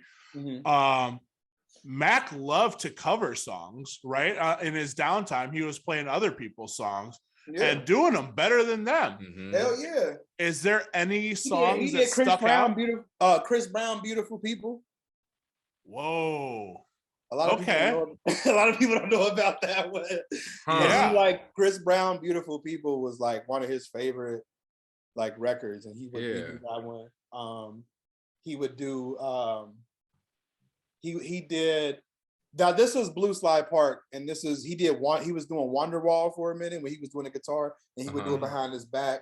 He would play it behind his back, and then he did Purple Rain. Oh. Closer to the end of his life, he would start doing. He did Purple Rain a few times. He would sing it purple. Like I would play, and I would kind of put a like a fade on it, a little EQ, so he can kind of sing over it, but it still kind of have Prince vocals on it. Yeah, he would do that. What else? Shaggy, It Wasn't Me. That was another one. Hell yeah. You know what I'm saying? I'm trying to, now they really starting to come to me. What else? If anything else comes to me, I'll let you know. But I know for a fact on stage, he did Beautiful People by Chris Brown and Purple Rain and Wonderwall. But those are three different tiers of his life. Wonderwall was like Blue Slide Park days. Beautiful People was like watching movies with the sound off. And then Purple Rain was more so like Good AM, Faces, all that, you know. And that sounds like and we had the Jimi Hendrix version of the Pledge Allegiance. The national anthem. A national anthem. I'm sorry. Yeah, the national anthem. He did that for a little minute too. He would do that for a little minute. He tried to do it on the guitar and go kind of crazy. Yeah. I forgot about that one. That was one that he did too. The homie Gray, who's been on the podcast before, is a good friend of the pod, asked, have you listened to the Dissect yet on Mac? The new podcast, the Dissect on him. Nah, I'm not even. I didn't hear about that either. Yeah. I think they did. I think they've done Kanye. They've done Kendrick. I think this season is Mac. I'm not totally sure, but they go through a whole album and kind of dive into it. I would love to hear what they got to say about a lot of stuff, because I was around for a bunch of those projects being made. Yeah. It's called Dissect. I'm about to check them out. Same. Yeah, we'll have to look into that a little bit more. And so that I definitely want to touch on. I'm sorry, we're like really chatting you up today, and we could be on here for hours talking to you, man. Dude, I'm really chilling. I'm enjoying it. It's all good. And so I want to touch on briefly what it was like navigating your solo career again. Difficult, man. Challenging and difficult, but are we talking now? Like since Mac has passed? Yeah. Difficult, man, because I mean that was spur of the moment. Nobody knew that was even coming, or like, so it's just like everything just stopped for me. Right. If we're speaking strictly for me, sure, like everything just stopped. You know what I mean? So like I had to completely sit down for a second and just kind of analyze my life. Like, okay, everything is fucked up right now. You know what I'm saying? Like, but like, what do I do next? Like the last thing I'm gonna do is fold. You know what I mean? So I really had to dig deep within myself to really pull myself up back on my feet. Like, because for a minute it was kind of like I had other things going on, but DJing for Mac was really a priority for me. So I really couldn't do nothing else for Sure. You know what I mean? Like, I had lost girlfriends, friends, like my family was jealous of me, salty of me. I was gone. I mean, I was on the road with these guys for 9 years. Like, I probably spent more time with them than my family. Oh, I definitely did. I definitely spent more time with them than my family, for sure. I've spent more time with them than probably everybody in my life at that time. I mean, we were touring half of the year. You know what I'm saying? Like, probably more. And especially when on his rise, like during like watching movies and Good AM, and we was doing college tours out the ass. You know what I'm saying? So everything was moving so fast for me. And so like when I had to really focus on me after Mac passed, it was just like everything damn near like it stopped so quick. It was just, it's like still hitting me in the face. You know what I mean? But I was able to just push through and continue to like lean on people, because a lot of people was wanting to help me out at the time, but I didn't really know what I needed help with. You know what I mean? So I didn't really ask for help for a lot of people because I was really trying to just figure out what it was I was gonna do. I didn't want to DJ for another artist again because I was so jaded from DJing for Mac that it was, and I felt like it was disrespect for me to DJ for another artist after DJing for Mac for so long. It was just like, nah. Do you still feel that way? Sorta, kinda. Since Mac has passed, shout out to DJ Money. He's from DC. He's Wale's DJ. Whenever I couldn't get into Canada, I hit up DJ Money to fill in for me for Mac shows. So when Mac first started going to Canada, if you were ever at a Mac show in Canada, his first time, that was not me DJing. Till this day, people will be like, I see you in Canada. I'm like, you couldn't have, because I never went. So shout out to DJ Money, but recently he couldn't make 2 Wale shows, and I DJ for Wale. So hell yeah. You know, shout out to Wale, the whole team. If it's an artist at this point, if it's an artist that I gotta really, really dig your music, or you have to be a new artist, like that's willing to want me to like be a part of the situation, because I can bring a lot to the table with my knowledge about how to be a tour DJ, you know, from sound checking to everything. Right. Having ad-lib, like I just know so much about it that it's like, I would want somebody wanting me to be a part of the team, you know?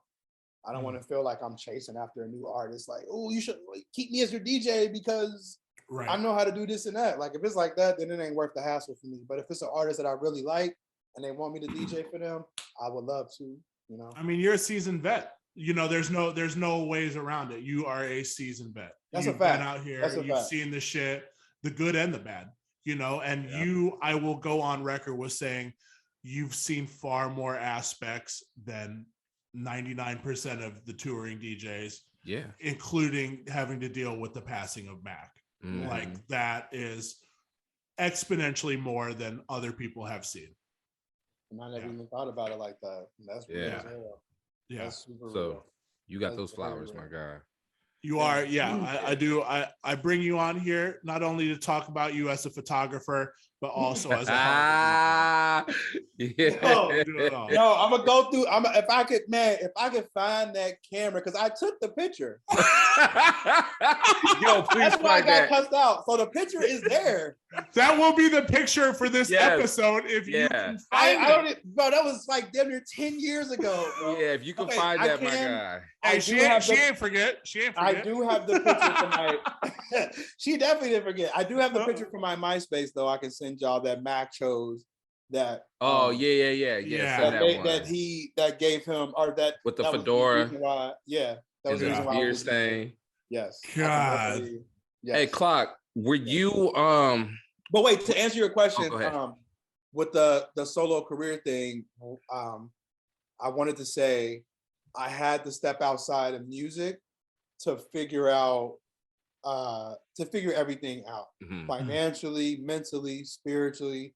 When Mac had passed, music for me was just like, it just wasn't. It was music, but it wasn't like, it wasn't making me no money. And like I was still kind of scarred and just kind of like, damn, like my homie just passed though. Like, hold on, like, you know what I'm saying? Like all the and also when Mac passed, and this is kind of whatever, but like a lot of people that I knew that was fucking with me, that was calling me they hump, you can hear Dead it right away. You can hear a pin drop.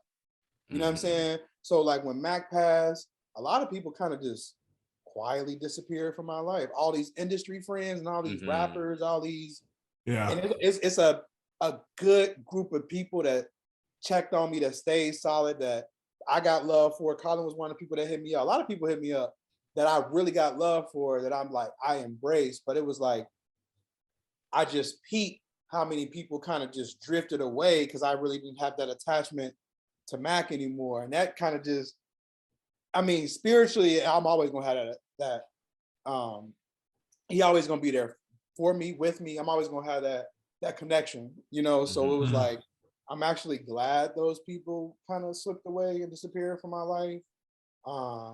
But it was just interesting to see, like, oh, you know how you hear like no friends in the industry and people fake and all this shit. And it's like when you actually see it happening, and when it happens to you, you be like dumbfounded. You be like, oh wow, so this shit is really real. Like what people are talking about, like people are really like, they move off of like what you can do for them or provide, and like kind of once that thing goes away, those people go away. And that was my first time really seeing that. So it was kind of eye-opener for me. So I kind of had to step back, and I got into teaching. You know what I'm saying? I teach DJ and music production now.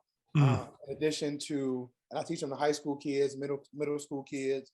I work for like different nonprofits. I'm starting to dabble into like a bunch of cool different little things that still have to do with music, not necessarily connected to the music industry.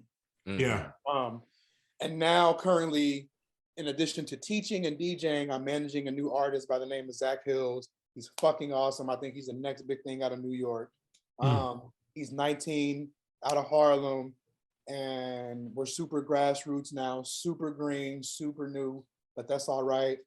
We putting in the work in, and just pay attention to the name Zach Hills. You're gonna be seeing it in a couple years on these jumbo screens. And hey, how about we add that to our 5-on-5 playlist? What song from him should we add? Moody. We just dropped it, and the music video we just dropped 2 weeks ago. And we're at 3,000 views organically, and this is rising every day. We get 1,000 views. So hell yeah. Everybody out for Zach Hills. Moody. Here we go. It's dope, man. Travis, you were gonna say something? Yes, I was going to ask this. September 18th, 2016. What's at 4,000 views right now? Sorry. Hell yeah. Oh, it just went up. Hell yeah. I'm sorry. I'm sending you the video in the chat so y'all can see. Oh, perfect. Yeah. 2016. Were you playing for Mac right outside of the football Heinz Stadium? Yes. Okay. I was there. I was there backstage.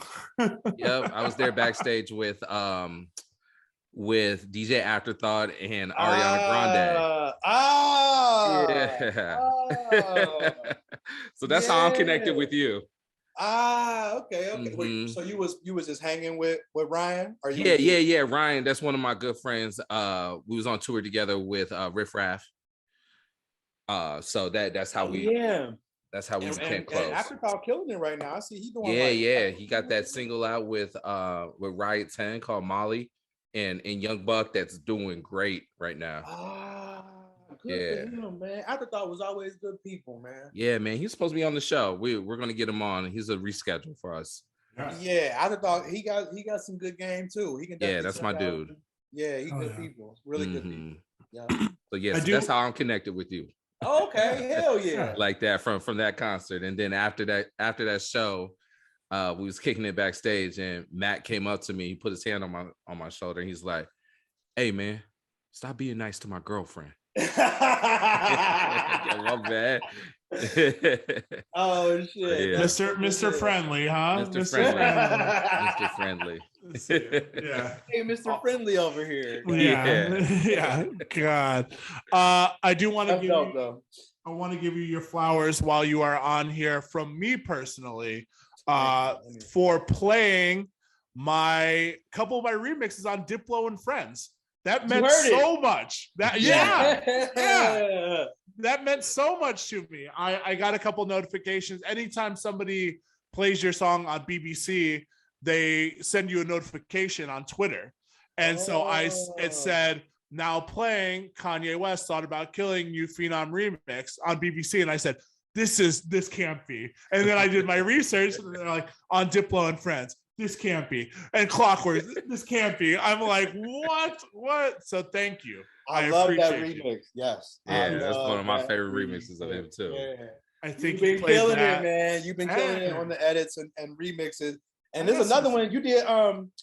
You did the clips. Did you do who that? Mr. Me Too. Yes. Yeah. I got the whole folder you sent out. So. Yeah, thank you. That's actually on WeTransfer a little minute ago. Yeah, I got more coming your way. That clips is actually going to be pressed on vinyl. I'm going to press that for Christmas. Yep. So that'll come out next year. So I'll have to get one out to you, man. Yeah, because I got it on MP3. I wouldn't mind buying it on vinyl. I got you, man. Don't even worry about it. Yeah. I really appreciate having you on here, man. We were overdue for a catch up. And to have it as these circumstances where we get to have you on the podcast, it's a big honor, man. We appreciate you. For real. Thank you, man. Thank you so much. A lot of people don't ask me the right questions when they interview me. So you kind of get top of the surface interviews. So I really appreciate y'all asking me those questions, because I was able to get that out and explain to people. And a lot of people always ask me, hey man, so what have you been doing? You know what I mean? Since Mac has passed, and I'm more so putting in the groundwork, because I'm like, well, I can sit here and tell y'all that I'm working on like 3 or 4 different things, but like I don't have the energy for that right now. I'd rather just do it, and just, if you find out about it, you do, and if you don't, you don't. Like, but I've spent so much time, like, I guess, looking for the masses' opinions or whatever, or caring. Or not so caring, that at this point it's kind of like I'm just doing my thing and I'm staying focused and concentrated on these 4 different things that I want to work. And if I have a plan, I stay consistent, I know they will work. You know, so I'm just trying to just do that and just keep my head in the music, because like I said, that's my hobby and that's what makes me happy. Until this day, like music still makes me happy. Like I could be having a bad day or just mad or depressed, and I throw on like one of my favorite records, a Sade record or something. And like, I listen to Project Pat when I want to feel happy. You know what I'm saying? Like, and like, you know what I'm saying? Like, whenever Colin doesn't know what to wear, he puts on a Project Pat. Hey, you know what I'm saying? I'm like, guilty. That shit just make you be like, hey, fuck them hoes, motherfucker. Like, so it's true. So for me, music is still a vibration in my life, and it really kind of still controls me. Because if it wasn't music, I don't even know if I can just have a frequency to be even talking to people and just have a happy type of energy. You know what I'm saying? So music is my life, and it still is the thing that makes me excited about getting up in the morning. Yeah, it's the fucking truth, man. And that is something you either feel it or you don't, and then you carry it for the rest of your life. You know, and if you starting to fall out of love with music, like, take a break from that shit. You know what I mean? Try to like listen to something else other than music. Listen to talk radio. Listen to podcasts. You know what I'm saying? To silence. Listen. Yeah, exactly. Go to the woods and just sit in the woods. Like, or just go outside. You know what I mean? Mhm. But you gotta find something that you can still fall in love with, that still make you happy, even if it's fucking like eating French fries on Tuesday night make me happy. Right. Like, Right. if that's something that makes you happy, just keep with that. Like, you know what I mean? Whatever. Gummy bears make me happy. Coffee make me happy. Like, Yeah. tea makes me happy. Like, fuck it, whatever. Yeah. Do that shit, man. Because this world is fucking psycho, and we don't even know what's about to happen in a couple years. So Right. do what makes you happy, because that's what's gonna keep you alive. That's gonna keep you able to deal with society and life. Mm-hmm. That's true, man. Man, just raining down the gems right now, man. Yeah. Yeah. Just, Yeah. Before we get out of here, and I know it's going to be tough to put your finger on it, what are your top 3 favorite Mac Miller songs? Top 3. Okay, I can kind of do this because I do have like a top 5. So top 3, this is in no particular order. Rush Hour.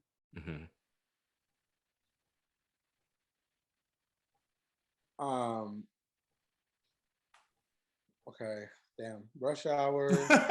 This will be easy. I got wait. I swear I just had, but then I like thought of like, okay, Rush Hour. I want to say Clubhouse, Rush Hour.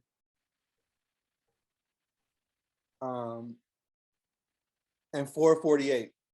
Right. I'm on that song. Yeah. Okay. Stamp it in. You know what I mean? Yeah, I go with those. Rush Hour. I mean, it's all B-sides, but like, I'll take them. And if we had to do top 5, I'll do The Weeknd. Put The Weeknd on there. Oh my God, I love that. Oh man. Yeah, put The Weeknd on there. I love that song. Why am I drawing a blank? Oh, Self-Care. Self-Care is Oh yeah. I love that Self-Care song. is a banger, dog. And that video was so great too. It's just so simple but great. Hold on. Why can't I think? And one more. That breakdown of Self-Care too. Let me add that in there. I'm gonna do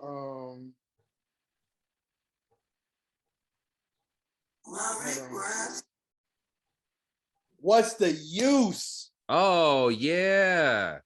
That's the barbecue record right there. Yes. What's the Use was a good because What's the Use came out after Damn, right? And that was gonna be the next single. He was gonna get Guy Ferrari to be in the video. Okay, that's right. It was supposed to be at a barbecue and everything. Oh man. God, yeah. What's the Use? That's my. And if we do top 10, that's a whole nother. You know what I'm saying? Hey, here's my hot take. Do we get Silk Sonic if Mac is still here? Ooh, I don't think we do. I think we get more Mac that's and a Anderson really back. good. That's a really good like draw there because, right? Because like because I mean the Dane could have been an influence for that type of sound. You know what I'm saying? Mm-hmm. Dang is top 5 Mac for me. God, so good. I love that fucking song. Dang is top 10. Top 10 for you? Mean, yeah. Dang is top 10. I would put. Wait, what's your top 3? What's your top 3? I'd put Oy Vey in top 3. Oh, and I would put The Spins in top 3. Okay. And then if we just had to do solo shit, Best Day Ever. Yeah, that's a really good top 3. Yeah, that's an emotional top 3. See, mine is like from his newer stuff. So Self-Care, Dang, Cinderella. Ooh, I fucking love Cinderella. Cinderella is fire. I mean, but Donald Trump, I play that like in the club. Period. So yeah, Donald Trump. That's a classic. Play that into YG. Fuck Donald Trump.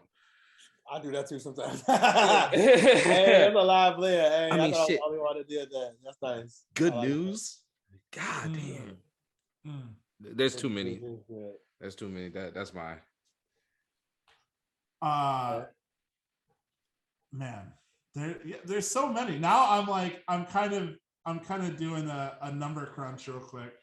It's hard. I had to kind of look at all his songs too. I'm like, but you said Oy Vey, that made me want to go back to like Macadelic, because I completely didn't even think of Macadelic, because Vitamins is one of my favorite Mac songs too. Oh yeah. Vitamins is my shit too. I love that song actually. That might be my favorite Mac song. Nike's Vitamins? on my feet. Vitamins, yeah. Just like it was when I first heard it, I'm like, damn, this is like mad different. Like it almost reminded me of sunshine and blue and yellow, purple pills. Yeah. It kind of remind me of that a little bit. Yeah. Senior Skip Day was. I climbed the highest mountain once or twice, but mountain. Hey, that's my. I love that song too. Yeah, that's a banger. 100 Grandkids. Oh yeah, 100 Grandkids. Man. You remember that was his first single too from that album, right? You know, Shy Money produced that. Oh, I didn't know that. He produced that was 50 Cent producer. Or he produced a lot of records for 50. I think he produced that In the Club too. Yeah, Shy Money did a couple of records. That was a random like producer too for him to have, because he never did any records. Like, right. That was supposed to be like a 50 record, I think. Oh, was it really? Because if you listen to the beat, it almost sounds like a 50, like a record 50 with rap to. Right, and it wasn't the normal sound that we were used to with Mac, and especially being a first single too. Exactly. Because it had that. Yep. It's like that reminded me of the Candy Shop. Yeah. Yeah. Yeah. You know what I'm saying? Yep. Oh man. Yeah, Clockwork, we got to have you back, man. We have to. Just make me a part of the podcast. Yeah, lock it in. I mean, lock it in, man. I've always wanted to actually get part of or be a part of a podcast. So like, whenever y'all want me, just text me like, "Hey, you want to be a guest? You want to hop in?" And I'll just hop in. Have him and Gray as recurring guests, man. No just problem. In. No problem. Well, we need to do is do a fucking live podcast. That way I can see you in person instead of this bullshit internet business. And we'll actually be friends again. How about that?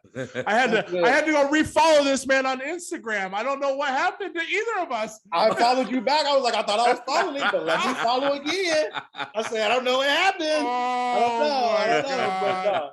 It's Mark Zuckerberg. It's Mark Zuckerberg. It's the Meta. It's Meta. It's Meta. Yo, wait, is the metaverse out right now? Speaking of the metaverse, Travis. Go ahead. Okay. So we are developing our DJ biopic cinematic universe. So in this DJ biopic cinematic universe, who is playing Clockwork? And it could be anybody within the entertainment realm, dead or alive. It could be anybody animated too. The dude in the Wire that be like, she. Yo, who is that? What is his name? Yo, that dude is gonna play me, or if he don't play me, Little Rail gonna play me. Yeah. You could have two people play you also, so where it switches between that guy and dude, the clock when he's on tour with Talib, and then like the clock with Mac, that could be. Who's playing Clockwork the photographer? That's who I want to know. That's a good one. Who you got? Because I'm picturing like Kevin. I'm picturing Kevin Hart. Play that part myself. He's playing himself. Hey, Window Pierce. Yes, that dude. Yes, that dude. Yeah. That's actually a good one. Only have him just do that part. Shit. Just have him come in for that.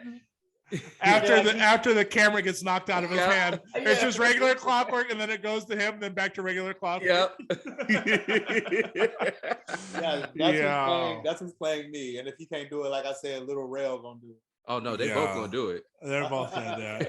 Yeah, we hit them up. They're free. Everyone's free. Yeah, because Wendell's only gonna do the shit part. So anytime he needs to do that, he's gonna be brought in. That's it. Yo, before we get out of here, Clockwork, let people know where they can find you on social media. Got Clockwork, like got milk, but www.gotclockwork, CLOCKWORK.com. Everything is there. Merch, show dates, remixes, free mixes, gotclockwork.com. Let's go.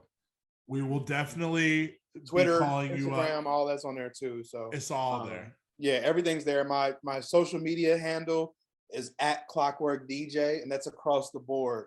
Facebook, Twitter, Instagram, at Clockwork DJ. I do got 40K followers. No wonder why he didn't find you, Colin. You know what I'm saying? Hey, we're back though. No, We're back. crazy. It's crazy. It's crazy when Mac passed. I literally lost like 10,000 followers.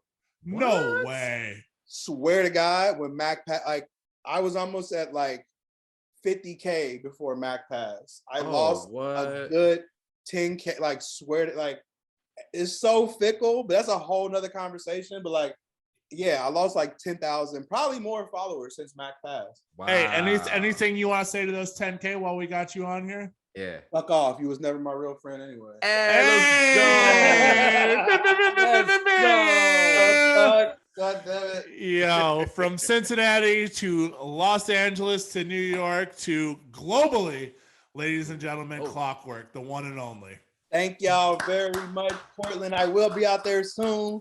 Hey, I got a guest bedroom with your name on it. Anytime you want to come out, open door policy. And all I got is DJ this with couch Travis right and here. I. So Yeah, you got a little dog though too. yeah, You got the pup. You got the pup though too. Now we got plenty of room for you to come out here and DJ. So you tell me when and where, and we'll make it happen. All right. Well, hopefully Portland come out for it. In the meantime, I need y'all to help me create the new clock dance. We've been working on it. We got the small hand, and then so I know y'all TikTok kids out there to put something together. So yo, if you don't make this a TikTok, you're fucking up. I tell you right now. You can have the royalties for the dance and everything. Oh, see, make it up. I just need the dance to go with the song. You can NFT that dance stuff. You can NFT that shit. That's a whole nother podcast. It is. That's a whole nother podcast. We're getting out of here. We're getting out of here before we go down the rabbit hole. Because I'm getting a headache off these NFTs and I don't know what the fuck to do. Blockchain my ass, goddamn. What's going on? Joe Byron, what's up? Bing bong. Like, what the fuck is going on in the world right now? Oh man. God, we're out of here. Clockwork, you fucking legend, you. Yeah, I'm gonna hit you up every time we have a podcast now and be like, hey, come on, talk some shit. Yeah, take some pictures with us. Come hang out. Dude, we'll do a Clockwork segment each podcast. Yeah, we segment should. where he just pops in.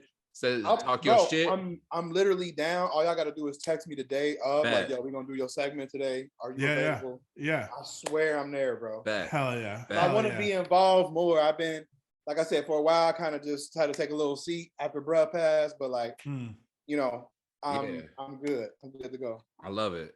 You're out here, man, and we appreciate you for that. We'll be back next week with DJ MOS from Los Angeles. Fantastic radio DJ, and this gentleman's still been ripping on Instagram, doing Instagram live DJ sets every fucking night. Crazy. So still killing it. He made it on Instagram. Yeah. He made it.